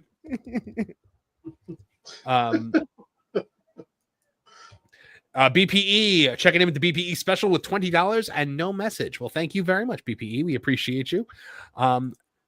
Noah Feinberg for $9.99. I was at WrestleMania 1, 2, 4, 5, SummerSlam 88, 89, 91, many live events. It was a different time. Went to the beach shop in Orlando. Didn't have $300 for a meet and greet, but Hogan and Knobs still said hi. I have been to the beach shop as well. I've been meaning to go back now and maybe take some video to put up for the channel or to watch here on the show. So, yeah, the shop in Orlando was great. Have you seen the shop that's in Pigeon Forge? I'm so pissed. I didn't know it was there, and seriously? I would have taken a trip when I was out there. There is a massive Hogan store in Pigeon Forge that just opened up recently. A friend of mine brings her a family down there every year, They like hike all throughout Gatlinburg and then stop in Pigeon Forge because it's Pigeon Forge. And there was a massive. She sent me pictures of it. I told her that I won't be able to go because I won't be able to not cry like a child when I walk through the doors, like I'm about to cry now. I have a question, gentlemen, before you go to your next super chat. Does this, because there was an oversaturation of Hogan merchandise, is there like a loss of any value now that he's passed? I'm just curious. No. Okay. No. I think I mean, listen, to WWE's credit, whenever someone does pass, they do flood, because people are going to be hot and heavy for it, and the fact that they give it to the family is always tremendous. Mm. But Hogan still sold a lot of stuff, as a testament to his drawing power. So, oh my god, I saw somebody was freaking anyone freaking out that Hogan's family is getting his proceeds. The family always gets the proceeds. Yeah, like your estate. Martha Hart gets the proceeds. Yeah, Martha Hart. Bray Wyatt. I'm sure Bray Wyatt's fiance gets it, like for his kids and everything. Luke Harper. When Bray Wyatt died, every one of these sites, Wrestle Purists and all of them were like, "Oh, Hart, oh, Bray Wyatt, JoJo's getting the money," and it's just like, yeah, and because she should, so should Hogan. Yeah, Hogan's wife deserves it just as much. Hogan, yeah, like Dana. They're saying that Dana Warrior probably gets all the Warrior stuff. Like that's the thing that happens. So guys, there's always jealousy about Hogan. Let's hear somebody talk about that right now. I don't like him because they didn't get to work with Hogan. The reason they didn't get to work with Hogan is because they couldn't draw money with Hogan. And you guys that are sitting home right now and saying, Hogan screwed me. If you could have drawn money, you'd have been there. If you could have been the worst human being in life, you'd have been there to draw money. The only reason you didn't work with Hogan was you couldn't draw money. That's simple. He'd work with a grape if he could draw money. A grape. Well, everyone except for Ravishing Rick Rude, because he would really beat him up. So much. I was saying it. Excuse me. I was saying it to one of my friends earlier the week. So much of this we hate Hogan is because their favorite wrestler has talked bad about Hogan. Yes. If you look or back, they pretend that they care about the wrestlers union. Right. Well, no, because if you look back, like if people are using the things that he said as a reason to hate him. But I mean, I'm sorry, guys. Sabu wasn't a great guy. Okay. Jay Briscoe. What about him? They banned him from WBD, right? But he still got a tribute on TV and everyone loved him. People are imperfect and they do this stuff, but it only matters when Hogan, because your favorite wrestler doesn't like him. So you got to go on. You can pretend it's because of what he said, but it's not it. It's because you think you're smarter than everyone else, and you got Excalibur is about to do a show on Wednesday called Dynamite, and that man still has not apologized or made any sort of amends the way Hogan did for saying the exact same word. Yep. People like to try to forget that. I would say, and in a worse set of circumstances, because it was done with the intention to actually cause harm. It was done publicly, and it was done with malice. There was nothing funny about what he was trying to do. And there's a raging difference between being in the privacy of your own home and being crappy about something, and then being a piece of crap out in public because you think it's going to get you, because you think it's going to get you some attention. Yeah, there were some people. AEW did their own little tribute where they had Tony Schiavone be like, Hulk Hogan died. He was great. Even though Tony Schiavone, somebody was like, weren't you a longtime friend of his? And he said, no, I was a longtime coworker. No tact whatsoever. No. That's all there is to it. Okay. I keep going back to Jay Briscoe. It's because it's such a clear-cut, perfect comparison. Jay Briscoe said that he would kill anyone who tried to teach same-sex marriage to his children. And the same people that are getting on that is claimed to hate Hogan because of what he said, we're celebrating the life of this man and talking about how wonderful he is. And then the whole thing, the thing I hate the most is when people say like, oh, well, Hogan is an admitted racist. He's an admitted racist because he said, I think we're all a little racist, because that's what we're told to say. When you have a problem like this, you're told over and over again, well, you have to admit you're racist because everyone's racist. So you have to admit that you're racist. And that's so I guess the people that wrote the Broadway musical Avenue Q are too, because they wrote a song called Everyone's a Little Bit Racist. Right. But no, he said that in an interview, and that means that he is a self-admitted racist. Right. And that's why he was proud. The Beatles wrote a B-side called "The Woman Is the End of the World." So yeah. Like look that up. Stop it. Dusty Rhodes came out with David Allen Code. Do we want to go through his discography and start breaking that down? Right. Okay. But again, Chris Rock himself said, listen, if you demystify the I'm sorry. But if you demystify it, it doesn't hold that much weight. There's no power behind it. Booker T said it even better. He said, I don't believe Hogan was a racist because he never actively tried to get me or anybody of that race fired. That's true racism, using the power that you have to put someone down based on their racial identity, their racial. And in WCW, if Hulk Hogan wanted Harlem Heat fired, they would have been fired. I'll say Hogan is the reason Harlem Heat started getting used better. Hogan took a look at Booker T and Steve Ray and said, "What are we doing here? Why aren't these guys champion?"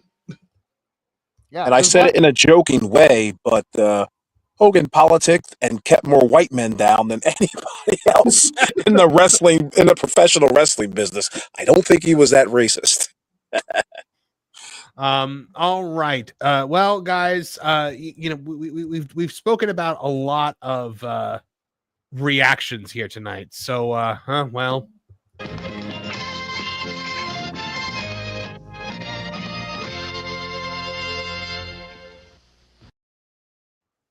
Care about anything this idiot has to say, dude.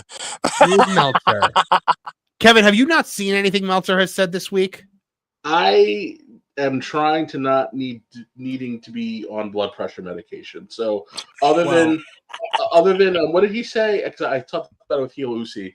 I deep know. He said he deep knows something. So I said I deep know a retard when I see one. So that was about it. Well, his video, his interview with Canada was good. Yeah, we'll play that one in a second. So he started off just very simply. Hulk Hogan died at 71 today. He's probably the most famous pro wrestler who ever lived, and more people paid to see him than perform over the course of his career than any other person. Thanks for the memories. That's pretty decent, right? Okay. And then he did this this interview. And then it was not shocking in other ways because we knew he was in his health issues. He'd had some significant health issues since having neck surgery. And I knew it because I know everything. But he was just an iconic figure. He changed the entire game, the whole face of professional wrestling, the whole world of wrestling. All right, remember that he's saying this. It's totally different because of him and Vince McMahon. They just they were a team that really put pro wrestling, changed it from regional to national promotions, and he was one of the most charismatic figures, probably the most charismatic figure as far as like in the pro wrestling ring all over the world. He had an act, and the act worked. People loved it. And then when he was older, he changed the act up a little bit and was a big star. Look at that, man. Too. So, as far as that goes, it's very controversial life, to be sure, in so many ways. But, as far as like being someone who fans paid money to see, there was nobody bigger. Okay. Now, let's see the rest of this. Okay, Paul Harvey, the rest of the story. Somebody said Babe Ruth helped save baseball and elevate it to a new level. Hogan did the same thing. Comparing him to the Babe is the perfect comparison. And he said, Hogan didn't save wrestling. Look at the time. 3:49 a.m. in the morning. I know. He has to go. I know. This creepy little there will be a kid who will rise up one day and he'll run up wrestling promotion and he'll be the one that saves professional wrestling. So the amount of smugness, grifting, and bringing up the lies in many cases past from a lot of people this week regarding Ozzy and Hulk Hogan has been telling. Let people grieve. And he goes, Bruno didn't sell out MSG 187 times either. Is he saying Hogan did? No. He's saying these are more lies that WWE tells. Yeah, he's going into, yeah. Okay. I don't know. I think the Garden would tell you otherwise. Yeah. And then this guy right here says he might be the biggest wrestling star of all time. If not, he's certainly top 2 or 3. That should be enough. That's a gigantic accomplishment. He did not invent wrestling or the WWF or bring either its first audience. But for the love of God, just read Wikipedia for 3 minutes. And then he replies, Ricky Dozan and Santo unequivocally ahead of him culturally. What? Shut the fuck up. Who? Hulk Hogan is a global superstar, a household name on every continent. You're talking about 2 Japanese guys that aren't even known outside of Japan, except by a bunch of sweaty nerds in their basement who follow this crap? Well, El Santo, I mean, he was Mexican. You remember him from Mystery Science Theater 3000, right, Mar? Oh, yes. Having written Inoki and Hogan's bios in depth, you can read both, and who was really bigger will become evident. Hogan! Fucking idiot, it's Hogan.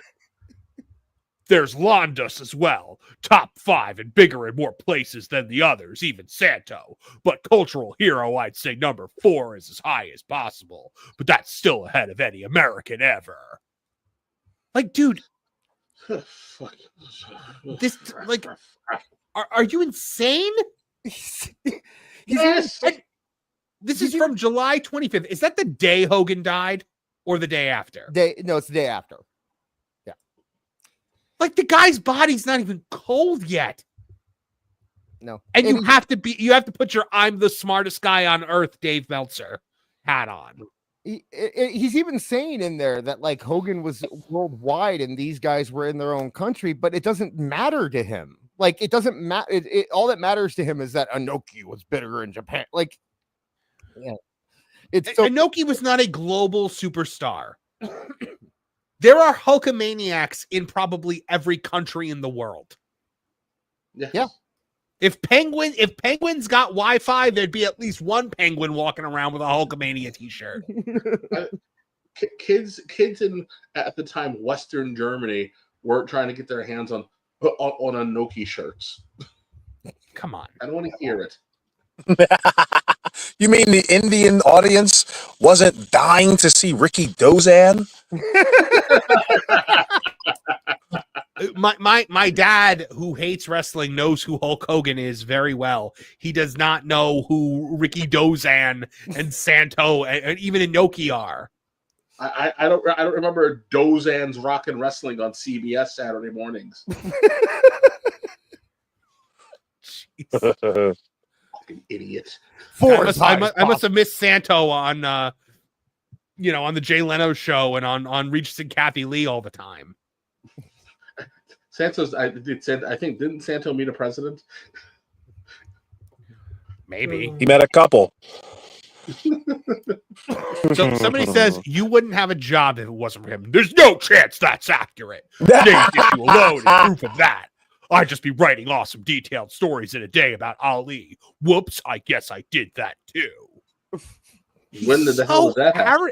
This unchecked arrogance.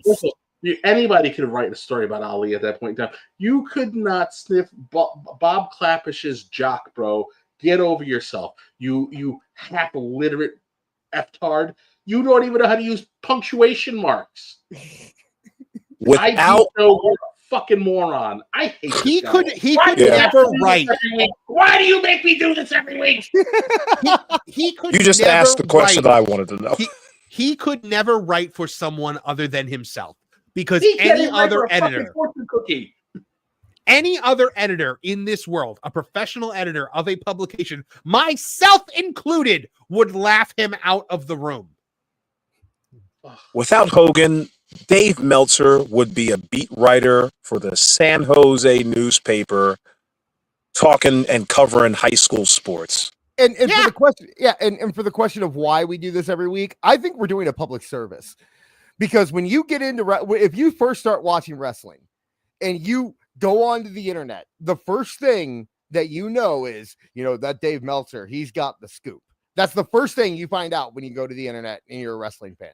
We are the firewall between those people. These idiots in Canada clearly think that he's the go-to source. They brought him on to talk about Hogan. They brought him on to talk about Vince. Like, he is not a guy that knows what's going on in the WWE. Because ChatGPT brought him up. Okay, I'm sure they were like, "Who's a prominent wrestling journalist?" And his name popped up. It's whatever half-ass publicist just make sure that he is constantly the inbox of these people.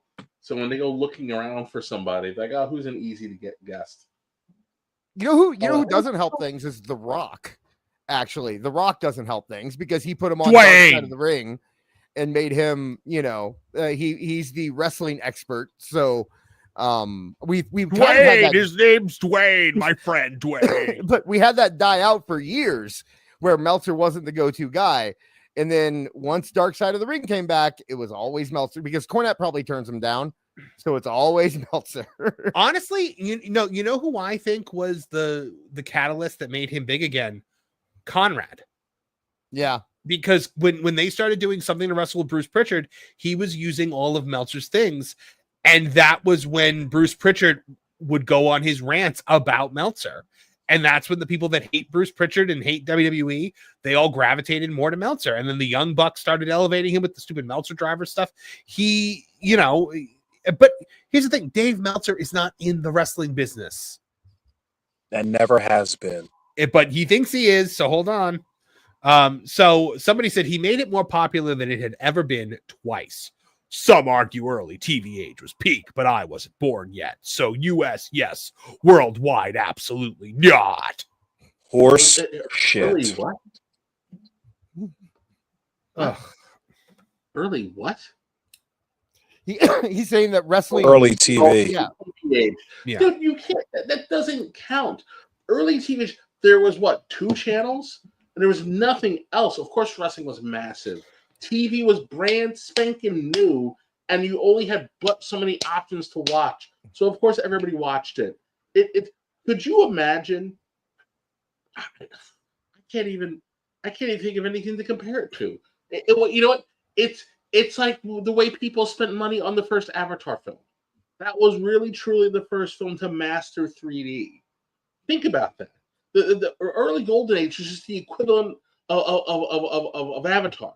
Now you Jaws would like a word, Kev. Jaws 3D, yes, I know.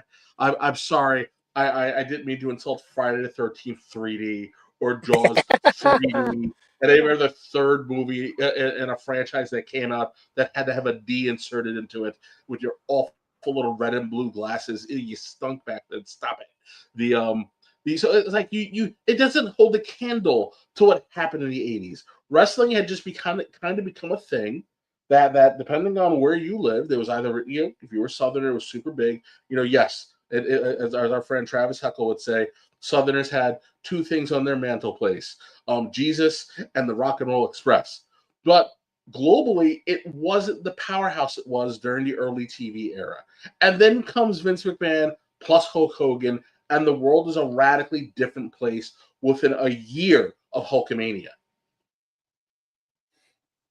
They didn't see it, Kev. They don't see it. it. In the 90s. I don't recall seeing Chatabuchi, Booty Scratcher, Dragon Ichiko, Pokemon Go on Leto. Stop it with this bullshit, fucking idiot. Let's see. Next one. So somebody says Ricky Dozan, a national hero in post-war Japan, yes, but his fame was largely confined to Japan and Korea, and his legacy is more foundational than global. El Santo, a Mexican folk hero and film star, absolutely, but his cultural impact was regional. Hogan's reach extended. And he goes, yes, Ricky Dozan, far bigger in Korea and Japan than Hogan in the U.S., but Hogan bigger in more countries.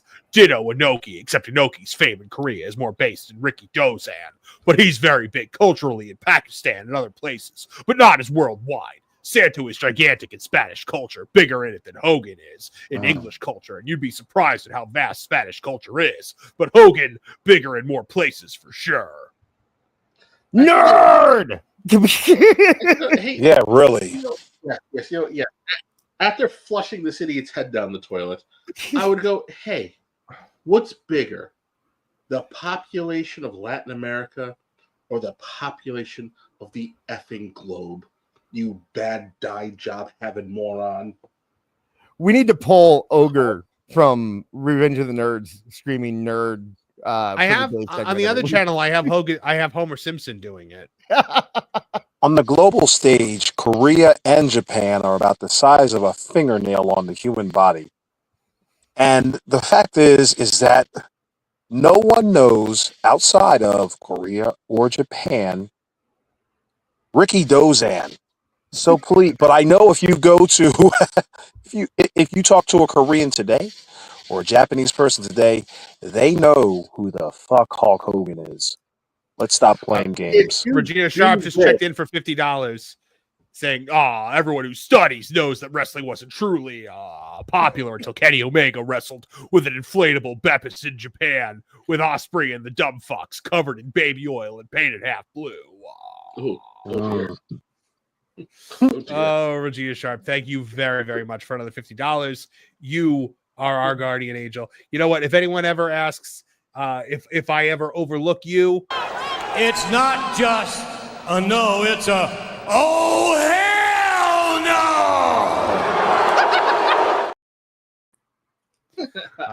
no! I do love that clip. And you know what? At the Red House, where black people and white people buy furniture. And Hispanic people too. Jesus. Barb gets uncomfortable when I start talking, but we'll throw at the Red House. Hey, you know, Red House is about unity. We'll throw Big Head saying Hispanics. Apparently, that was the prototype for Latinx. Awful. I speak for white people when I say we all get a little uncomfortable when you start talking. Oh God. Awesome. Great. My day is done. So somebody says, yes, Dave, it might have existed a little while longer, but it eventually would have folded. Hogan is the reason WWE is still around today. He's the reason people like me can enjoy the thing I love basically every night of the week. He's the reason you have the job that you do. I have no clue where these people come up with this. People say Bruno retired, and guess what? It never came close to dying. TV was changing. You needed to embrace cable, and none of those not Vern, not Crockett, none of them were ever going to turn on the others. It took Vince, and for Vince to make it successful, I always push back on the idea that anyone could have been Hulk Hogan. That if if Chief of Mania with Chief J Strongbow had come out there, it would not have worked. It worked because it was the right. That was a Kevin Apolloism, was Chief of Mania. It was the right promoter and the right talent. And the idea is when I say things like none of us would be none of you listening to the show right now would be here listening to the show. We would not be doing this show if it wasn't for Hulk Hogan. And the reason is because wrestling wouldn't be where it wouldn't be able to be, make a living doing shows like this. And it's could you imagine Chief of Mania? Smoke your Newports, drink your whiskey, and piss in bottles backstage. That's right, kids. Being a fake Indian isn't easy. It takes a lot of tobacco and booze. And touch a woman's ass. That's right. As I call her toots. Where's my feather? I had a boss who was on the jet practice squad with Chief J Strongbow, and he would go, "That fake Indian, he was sucked on the line. Oh my God, to make a bunch of money, but they didn't pay them anything back then, which is true, by the way. If you the big chunk of why wrestling feels so incestuous during the 80s and the 70s is because a lot of these guys played professional sports. There were no guaranteed contracts back then, and you did not get paid in the off season. So a lot of them went into wrestling, and then as wrestling kind of started to blow up, or rather gained a lot of steam in the 80s, they decided, I'm not going back. That's why we see guys like former Canadian football players or whatever. There's like, no, there's more money here. It may be more horrific on body, but there's a lot more money and a lot more fame here. Of course, though, the Hulkster goes and changes that eventually because there's so much money coming in. Everybody's getting paid. Well, if anybody back then could have been Hogan, they would not have had such a hard time replacing him when they tried multiple times. They tried to pass the torch to the Warrior. It didn't work. They tried with Luger. It didn't work. They tried with Brett. It didn't work. They always came back to Hogan. So I don't think it would be easy to replace him, but imagine a world where he didn't come in and Bob Backlund didn't tell everyone that he's good now. Is there anyone that could have, do you think, from that time period? Is there anyone who could have taken that spot? We would have had to wait a few years for Macho Man to fully develop, but that would be the person that I would see. Do you think Slaughter? Slaughter was around though. He was up there. He was up there. He had a could have been cartoon. the real American hero, I think. Yeah. I think Dusty. But, yeah, you got to remember that Slaughter was already around. Slaughter was already around at that point. Yeah. Are you shouldn't meet this Dusty Rhodes? I think Dusty could have done it. I don't know in New York. I don't know. I don't working in New York. I don't know, dude. I think Dusty has enough appeal to everyone. You know what I mean? Like You're giving the man rose-colored glasses in his earlier days. I mean, he was I thought that he was just a regional guy. No, you know what I mean? No, I'm actually with this. I don't know. I think I Dusty, need bail, Kev. I think Dusty would have made wrestling very popular, but Dusty would not have been the transcendent star that was Hogan. I think there's a world that exists where we are still doing this show if Dusty had been the guy.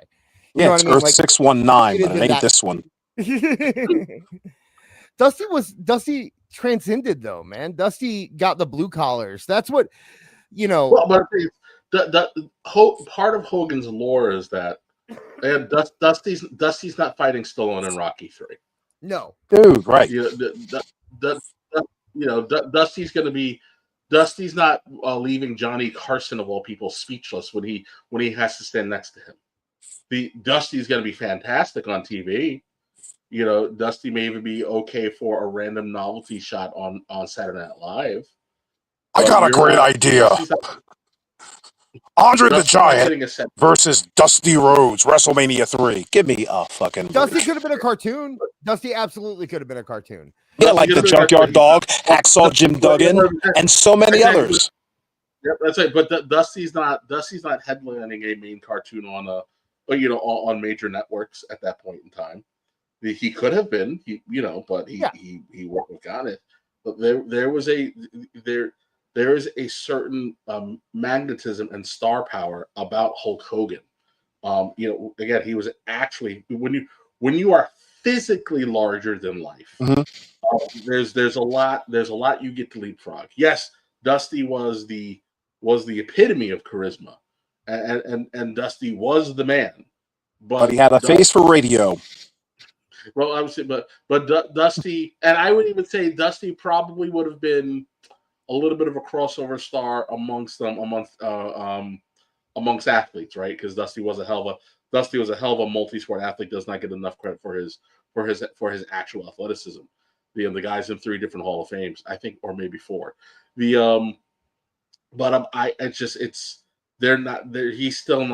not. You're not getting Dusty Mania. You're just not. It's not going to hit the same way. Yeah, I don't think it would be the same. I'm just saying that I think WWE could have been successful had Vince gone with Dusty, like legend tells. Sting. You know, Sting. No, not Sting. Flair always said if Sting had gone to WWE instead of WCW, there never would have been a need for a Hulk Hogan. Oh, well, Flair must have been drunk that night. Yeah, Sting doesn't have the promo. Sting doesn't have the Yes, I don't think there wouldn't have been a need for an Ultimate Warrior, maybe. Right. Maybe Ultimate Warrior, and Sting probably bumps out Brett. Sting probably delays Brett's ascension by about a good 5 years. But no, you don't get Sting without Hulk Hogan. I'm sorry, you just don't. It's possible. They knew through watching Hulk Hogan on television, all the other promotions knew, like, this is what we need to be going after, and they all tried. You had Kerry Von Erich in WCCW. You had Jerry Lawler, but the thing is that they were not, and I don't mean to sound gee, but Hogan was attractive. He came through the screen, and it's so tough to relate. Gay! But it's so true. Like, they did not have a face for television. Hogan was the prototype for what an American looked like. You said Macho Period. Man, awful, and I would push back a little. Awesome. I would push back on Macho Man a little bit because I think Macho Man he's scary to moms. You know what I mean? Like he doesn't have that like every single that man put Slim Jim back on the map. And also, I will say, I bet he was a little too emotional to be able to carry everything that Hogan was able to carry. True, I will give you that. But as far as charisma and coming through the screen, Macho Man all day. Just like you would think that Roddy Piper would be the same way. I feel the same way about Macho Man. All right. Well, Meltzer also said, wow. Somebody said, wow, talk about an ego. No wonder so many in the industry can't stand you. The smart ones and the honest ones love me. Some of the cons do as well, but most of the cons hate me for the same reason they'd hate any other reporter who sees through them. Yeah, Shad can't stand me, but Tony, that's my G. That's my N. Somebody said, you would be flipping burgers. You would be flipping burgers if not for him. And he goes, after the work I did in the last 24 hours, I can so confidently know I'd be doing the exact same thing in another sport or the political world. The political world! Yeah. You're going to be lighting up the New York Post, Dave Meltzer. You're going to be writing for the Wall Street Journal, covering sensitive geopolitical matters. And by the way, isn't that him admitting that he wouldn't be writing wrestling if it weren't for Hogan? Isn't that what he's doing right now? No, he's saying that if wrestling was gone and he wasn't in wrestling. My favorite part. I was blessed with certain gifts, and wrestling has nothing to do with any of them. What the fuck is your gift? Your gift is you were the first person up to the plate. Well, my point was that he had previously been going on about how I'd be writing about wrestling if it wasn't for Hogan. Hogan didn't save wrestling. And right now he's saying that he wouldn't. He'd be writing about politics because he's taking it to another hypothetical dish where wrestling doesn't exist. Gotcha. Okay. We're reading way too much into this, gentleman. Yeah, no. I was blessed with certain gifts, and wrestling has nothing to do with them. Yes. I suffer from OCD, I'm mildly autistic, and I am a blithering idiot who suffers from mass delusions. Those are my gifts. Your gift is not being a writer. He is the worst professional writer I have ever seen. I also have an unlimited supply of Just for Men. This wrestling journalism thing didn't exist in the matter. I do it before me. Yeah, that's why you're still in it, because you were the first one to the plate.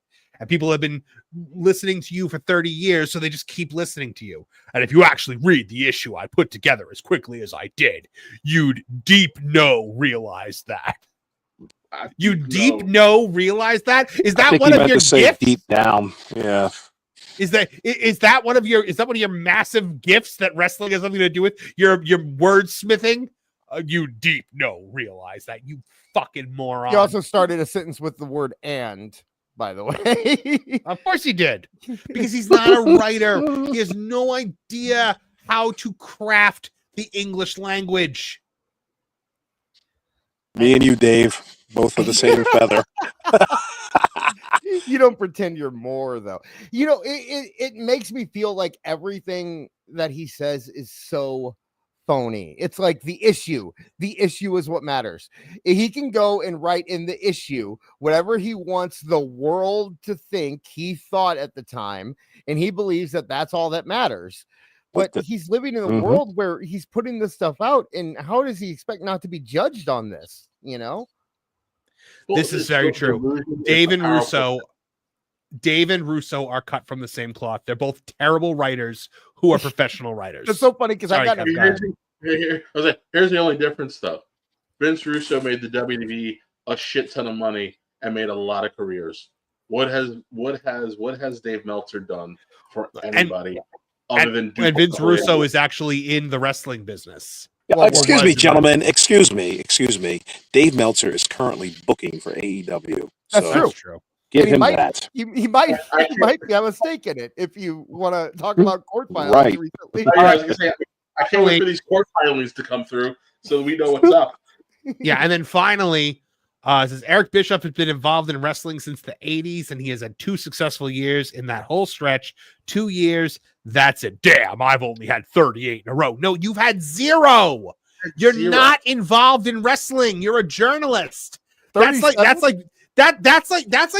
a political reporter being like, man, I was really successful during those Clinton years where the budget was, or whatever. Like, you weren't involved. You were reporting about it. Right. Jim Acosta said, I've been on television 297 times, but you still suck.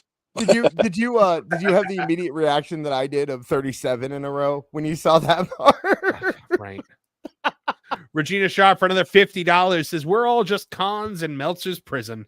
Meltzer is like every opinionated asswipe who thinks that they transcend the job they do adequately, and they understand more than everyone else. Poster child of Dunning-Kruger indeed. Absolutely, Dave Meltzer. But you know what? He has his fans. There are dozens of us. Dozens!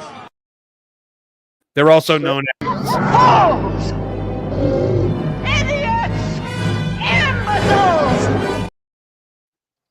Regina has got it so right on that because professional wrestling is not one of the highest forms of entertainment, to say the least. And so when you're writing on it, you're not going to be seen as, some Pulitzer Prize winning, journalist. So you have to hype yourself. He's got to toot his own horn because no one else is going to. Yep. Yeah. Well, again, he is unearned narcissism, with a heavy coating of delusion. Uh-huh. He puts himself over because he has to, and now he exists in a space where he's getting constant pushback.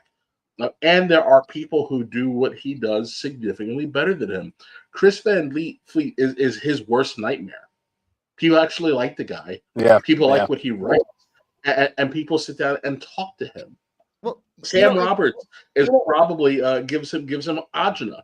Well, and look, I know more talent. And I know a lot of you guys hate him, but Sean Ross Sapp is 10 million times better of a journalist. I'm logging off. I'll see you guys. Hey, no, how about this? Mike Johnson. You don't have to go to Sean Ross Sapp. Mike Johnson is of course, Mike Johnson. What he dreams he could be. And how about this? Awful wrestling. And let me tell you why. We were talking earlier today because now he's back. Because last year, of course, people were hitting us up with stories about AEW talent when they were down, because the whole deal is that they were down, they weren't being used on TV, and a lot of WWE fans were coming out and being like, why isn't this person on TV? And suddenly me and Awful start getting a whole lot of messages talking about how bad this person was. Maybe they went and said something that wasn't so terrible about WWE, so the WWE fans were getting on their side. And I was running that by somebody who might know, and they said, yeah, they're more likely to reach out to someone like Awful because he steers the conversation. People if you want to reach a WWE fan now, if you want to steer that conversation, you work Awful. You don't work the dirt sheets anymore because you work the dirt sheets, you put something in there, and all the WWE fans are just going to be like, oh, it's BS. No one cares about that.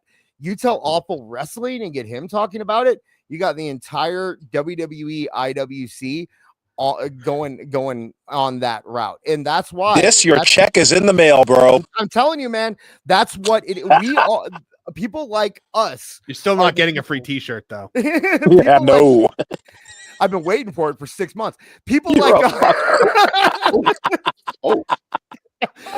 but people like us are the ones that going forward, wrestlers are going to reach out. Wrestlers are going to start trying to, you know how in the past they would use the sheets to work people. They would use the sheets to get storylines out. Matt Hardy famously reached out to guys like Dave Meltzer when he quote unquote left WWE to try to get his story out and say that he was going to go to Ring of Honor.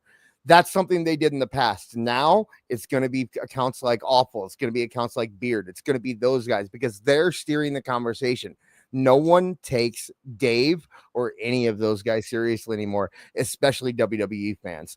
And Unreal, you can talk about Unreal. We'll get into that next week. But if Unreal does anything, it's not destroying kayfabe. It's destroying dirt sheets. Yeah. Guys, he... gosh, he is just the absolute blithering worst. Anyway, that's Dave for you.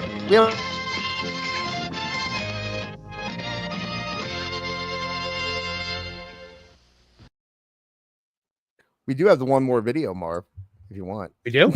the other Dave video. All right, there is one more Dave video. That's a nice little cap. Successfully brainwashed a lot of people about, the idea that wrestling was never popular before. And, women never went to wrestling, and kids never went to wrestling, and families never went to wrestling. Dave Meltzer's got his arm, got Hulk Hogan's arms. That's great. Oh, that is kind of funny. And it's just like, oh my God, when I went to wrestling for the first time when I was 11 years old, the place was swarming with kids. The myths of that Vince and these guys have created about wrestling, it's unbelievable. It like blew my mind. Some of the questions that I was being asked just blew my mind. No one thinks Vince McMahon created wrestling that wrestling wasn't popular. It was that the regional way it was presented was running out of time. Well, here's the other nonsensical thing to his revisionist history. Again, you're forgetting the golden age. Everybody was watching wrestling. Also, how many people? I guarantee you, everybody watching this right now has at least 2 stories of someone talking about their grandmother loving wrestling. Women went to wrestling. My great grandmother loved it. Exactly. So it was just a male centric product. You get it. There's a lot of testosterone and all that other stuff going on. So like it just, there's a natural pull to it. Wrestling was popular.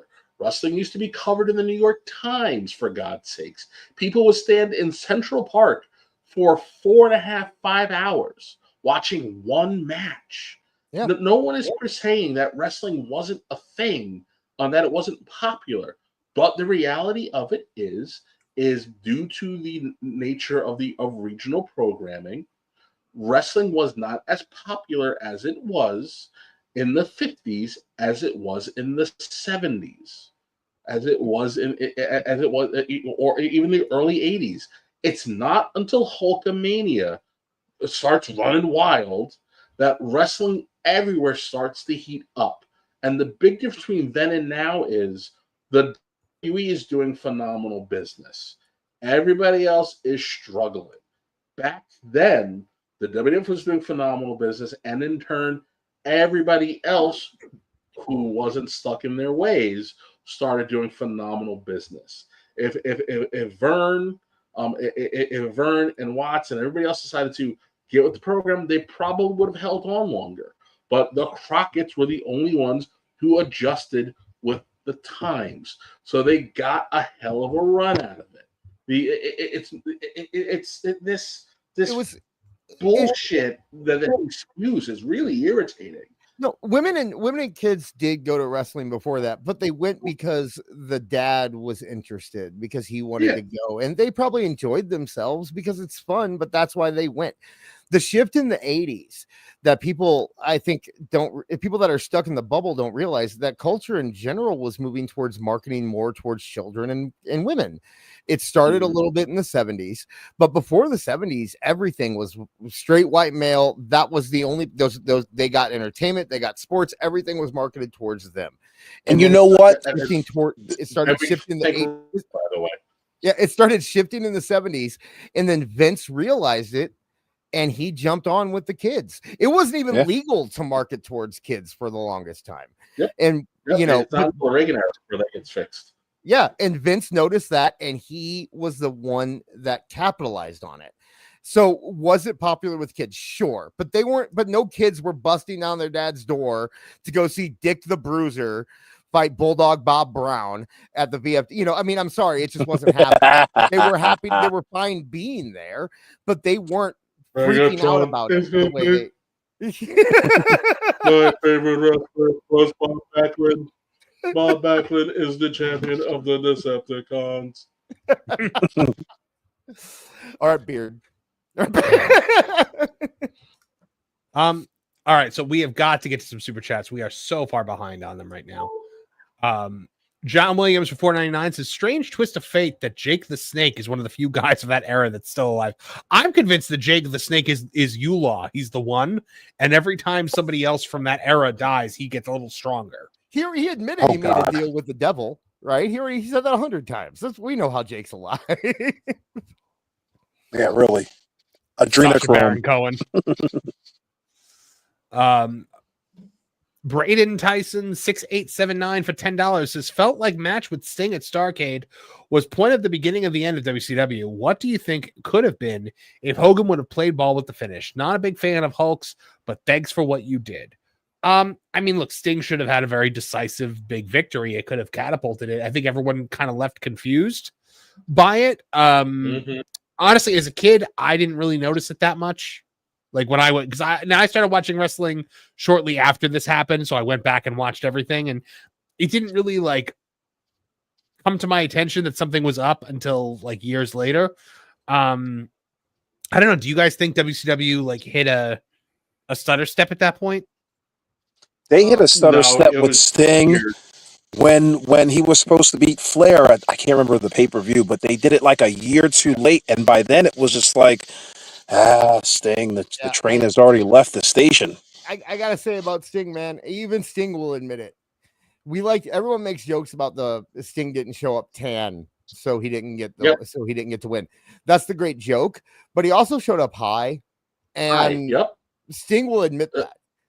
So the guy wins and screams "Mamacita" after not talking for a year and a half. Our first words from Sting are "Mamacita." The guy was higher than a cup. I understand Hogan being pissed off. I get it. What's he doing, brother? Hogan was reacting to Sting the same way that Sting reacted to Jeff Hardy.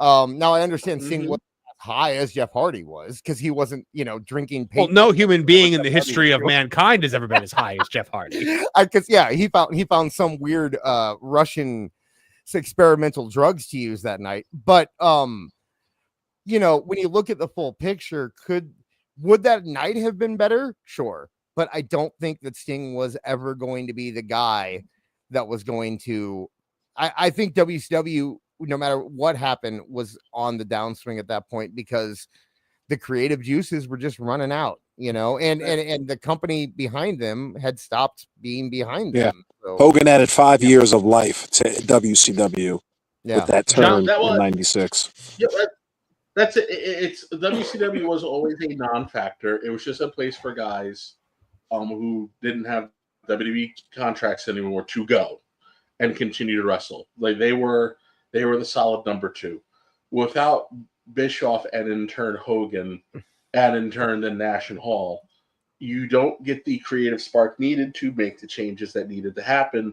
The going live, the changing the production value, the more the attempt at telling edgier, more realistic storytelling. it was in response to where we were culturally at the time. But Sting is still the guy who leads the B show. I remember when I was a kid, my one of my uncles used to. I would always try to stay up to watch WCW Power Hour on at the time what was a CBS for me, and whenever he would catch me watching, he would go, "Well, why are you watching the fake stuff? WWF is the real wrestling." That's how not Southerners looked at WCW. When I started, so I stopped watching WWF after Hogan lost to Warrior because I was 6, and that's what I did. This is my sign for move on. Okay. We've hit that point for as much as we can hit on it, guys. You just don't like it because we're talking bad about Sting. No, I don't like it because we're spending 10 minutes on every super chat and I've got a backlog of them. John Williams for $4.99 says Bubba records people sleeping with his wife and brings the tape to his office and tells his employees about it. Yes, Bubba's a scumbag. Regina Sharp for $20 says, friends, real Americans, countrymen, lend me your ears. I think it was supposed to be I come to bury Hogan, not to praise him. The evil that men do lives after them. The good is oft interred with their bones. At least he killed Gawker before he left. He did kill Gawker. He dropped that leg, and that shrilling harpy. Oh, did you see her all over Twitter this week? She became a pet project for me. I'm sure she did. Was she she just a writer for them, or was she one of their owner? Was she one of like the top people? She was one of the writers. I irritated her enough that she blocked me. So this shrilling bitch. I mean, she went off on Hogan being dead and like praising the fact that he was dead because he destroyed Gawker. Gawker never should have printed a person that was filmed without their consent. You were always going to be sued into oblivion. He won that lawsuit rightfully. That Black Bear released the transcript, knowing because they knew they were going to lose. So he got every penny he should have gotten from them. That Black Bear for $5 says Kev rants to his kids that they better not bring home a bear. So you eat your garbage. John Williams for $4.99 says after WrestleMania 8, Hogan was going away because of a certain trial. Is that true? What year? WrestleMania 8? Steroid trial, maybe. Is that true? This internet time? No, you're on. This? Well, this is gone, but yeah, I think that was a steroid trial. Okay. I'm guessing. Well, Hogan. Hogan. I was. Hogan deflates. He probably had to go. Cycle down, and then reappear. Yeah. If someone decides want to go test your pee-pee, you need to. It happens. John Williams. John Williams for $4.99 says Jimmy Hart was apparently told Hogan to use red and yellow for the same reason McDonald's does. Those are eye-catching, and you're drawn to it instinctively. I never thought about that. Food, folks, and fun, Daddy. John Williams also for $4.99 says Hogan let Lanny have a win on a house show. Lanny was so grateful that when Savage wanted to do his diss track, Lanny refused to help. That's a story I never heard. Did you guys ever hear that story? I've never heard of that story, but it is quite a fascinating lore. Listen, I will not help you. Right, be a man. Dear brother, I cannot partake in this soliloquy. But who writes a rap album and they're like, you know what? I need Lanny Poffo to help me write this. Because Macho loved his brother. And honestly, who was going to write better lyrics than Lanny? Elizabeth. Well, she was gone at that point. Oh, was she? Oh, boy, sorry. Hold on. I think I just lost audio. I can hear Heard you have some tendencies, do please. Hold on, guys. I can't hear anything anymore. Okay. Get audio, Marv. Don't be a chump. Get on your mark. Your chump. There we go. Lanny was okay. Andre Adams for $4.99 says, I feel like Dave Meltzer and punchable face mean the same thing. Oh boy. Luigi Tron 51 for $10 says, to be fair, I'm Mexican American and my dad knew two wrestlers only, Hulk Hogan and El Santo. He would always tell me and my brothers that El Santo would eat Hogan's lunch. And then he requests a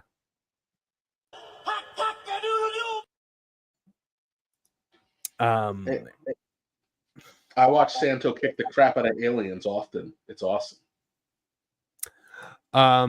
Regina Sharp for $10 says Earth 619 is Rey Mysterio's Earth. Awful. You reference Earth. Okay. My Earth looks like San Diego. John Williams for $4.99 says, hey Dave, they say they shifted the market to kids to get it mainstream because the 80s companies realized toys were where money was. Lucas knew this. Well, again, and this is credit to Vince. Vince understood merchandising was where the money came from. That's why WWF was the first with toys, the buddies, all that crap. And then Hogan also understood this, which is why Hogan changed his outfits as often as he did. Well, you know, the Rip Away shirts, all that stuff was geared towards maximizing their ability to earn profit. In the territories, was merchandise ever like a big thing? Like there were never toys in the territories, right? No, not that I can remember. T-shirts and maybe a couple of shirts. baubles. But even, you know what I mean? Yeah, but anyway, guys didn't really have shirts back then. That doesn't start until the WWF makes it mainstream. Vince was the first person to start putting catchphrases on shirts. The most you could have gotten was a couple of guys who had who knew how to make an iron-on shirt. You know, maybe got a couple of Dusty Sucks eggs, you know, or like the guy dressed like the Horseman. But you had to be pretty savvy and needed to have access to stuff. Actually, Lawler. I'll give Lawler. Lawler was good on merchandising too. So out of all the territories, you had Jerry Lawler and Vince McMahon, who really capitalized on it. But yeah, Lawler was real good at marketing for his particular company. Like I think he was one of the first to like do music videos, but they didn't make it mainstream. They didn't know how to branch out and use the marketing wit that they had to really go global or even at the time national. Munchnick in St. Louis had a lot of business sense about that kind of stuff too. He was selling T-shirts and doing that, but nothing on that level. I mean, it was just St. Louis, you know.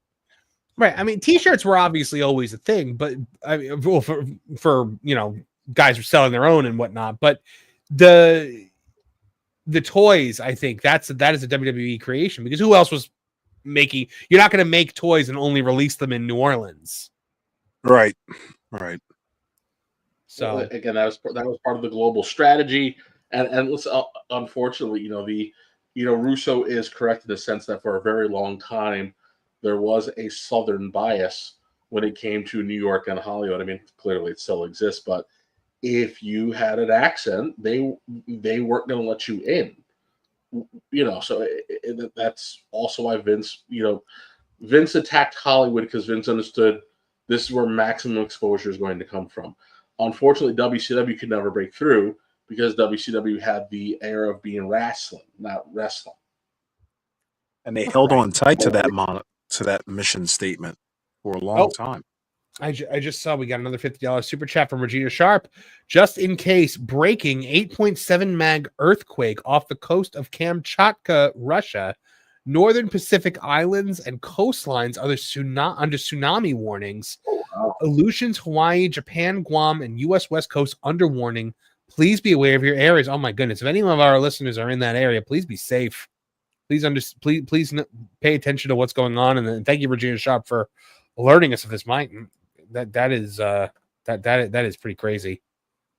And then let's see. Oh, John Williams also says the tan story is Bischoff trying to be professional, i.e., not talking about someone else's personal problems. Wow, so that's Bischoff just kind of eating that on the chin, huh? Yeah. While this fat bastard is screaming, "You didn't work because you wasn't tan." I believe Sting was the one who admitted that it was a drug problem. That he was high. John Williams 499 says best part of the Hogan suing Gawker was his lawsuit was being paid for by someone else who had beef with them. So Hogan didn't spend a dime on that. Much like Gina Carano's lawsuit with Disney being paid for by Elon Musk. And finally, CWJ1288 for $2 says if only AEW understood merchandising. Yeah, well, we have a segment planned for next week where we're going to go through the AEW shop and just look at some of the merch that they have because it is striking. But Kevin Apollo, my friend, you have got to go because you've got a show in about 45 minutes over there on the Pro Channel. Late night with Lorne and Apollo. So as we end here, we're going to give you the first plug so you can head over there and start putting your head together with Lorne. Yeah, let's guys head over to the WWE Pro Channel to watch Lauren and I. Night 2 of late night's best brand new show. We already are a bigger draw than Stephen Colbert because we're going to have more than 20 people in our chat. So I think we're actually going to do a short story, Marv. So hopefully you guys will come by, have some fun. A lot of you there on Fridays, which was awesome. Other than that, come see me on the Twitters and on the Instagrams, and I'll see you guys on Thursday. All right, see you, Kev. And I have the link. I'm gonna see if I can make it over there. If not, then I wish you good luck. All right, I'll be there Friday. I'll be there Friday. All right. All right.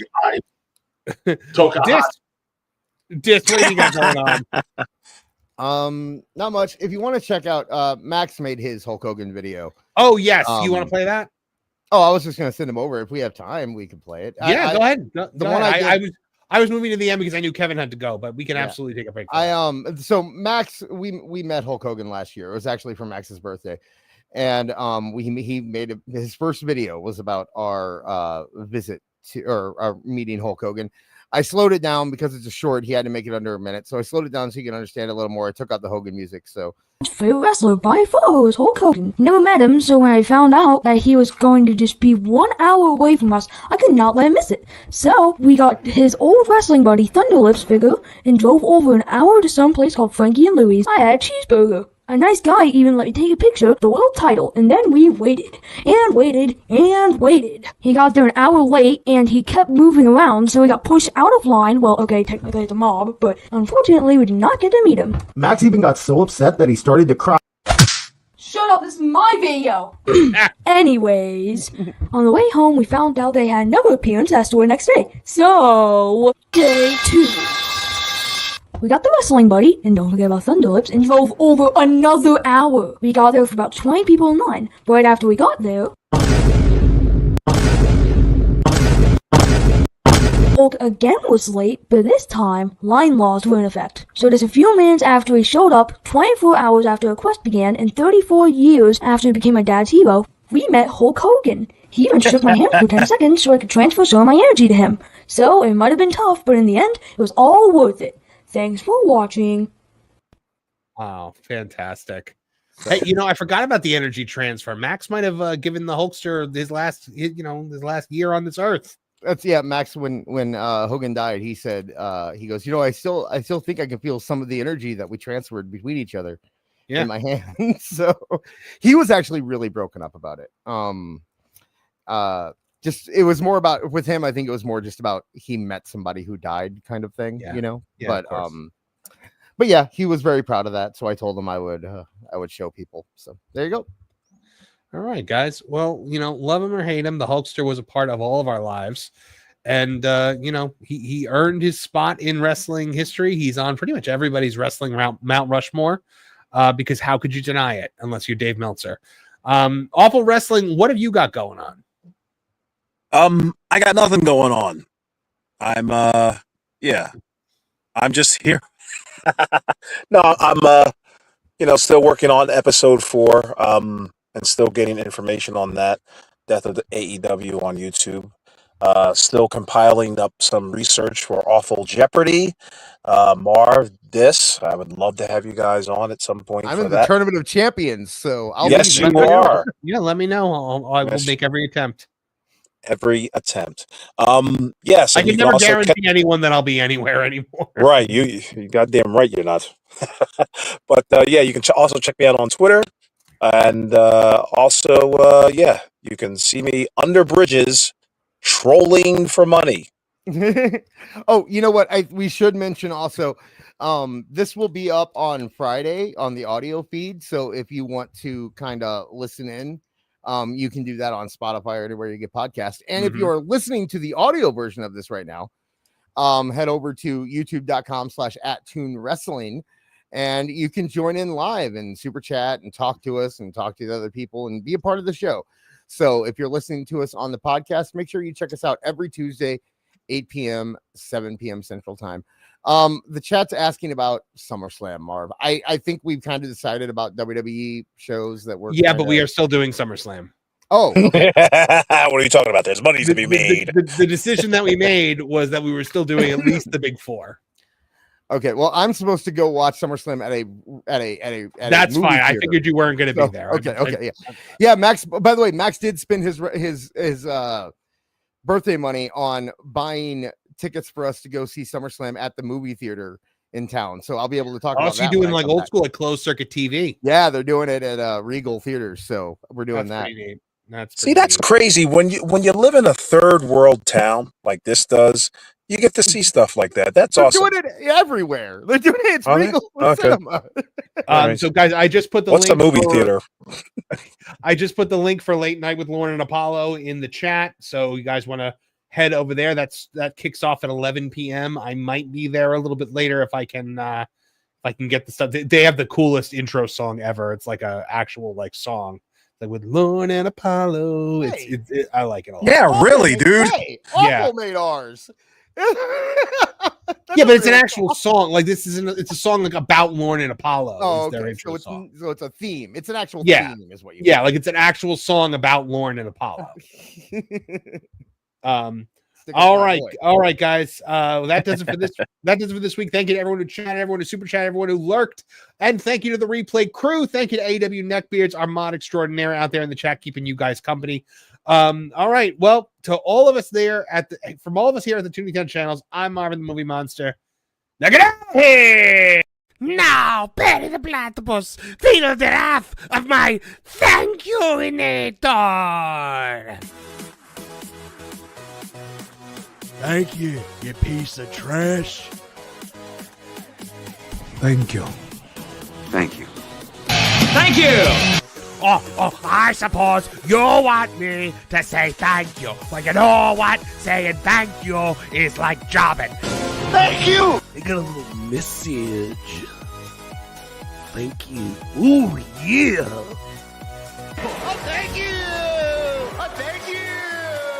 Thank you! Thank you! Thank you! Thank you! Thanks? For what?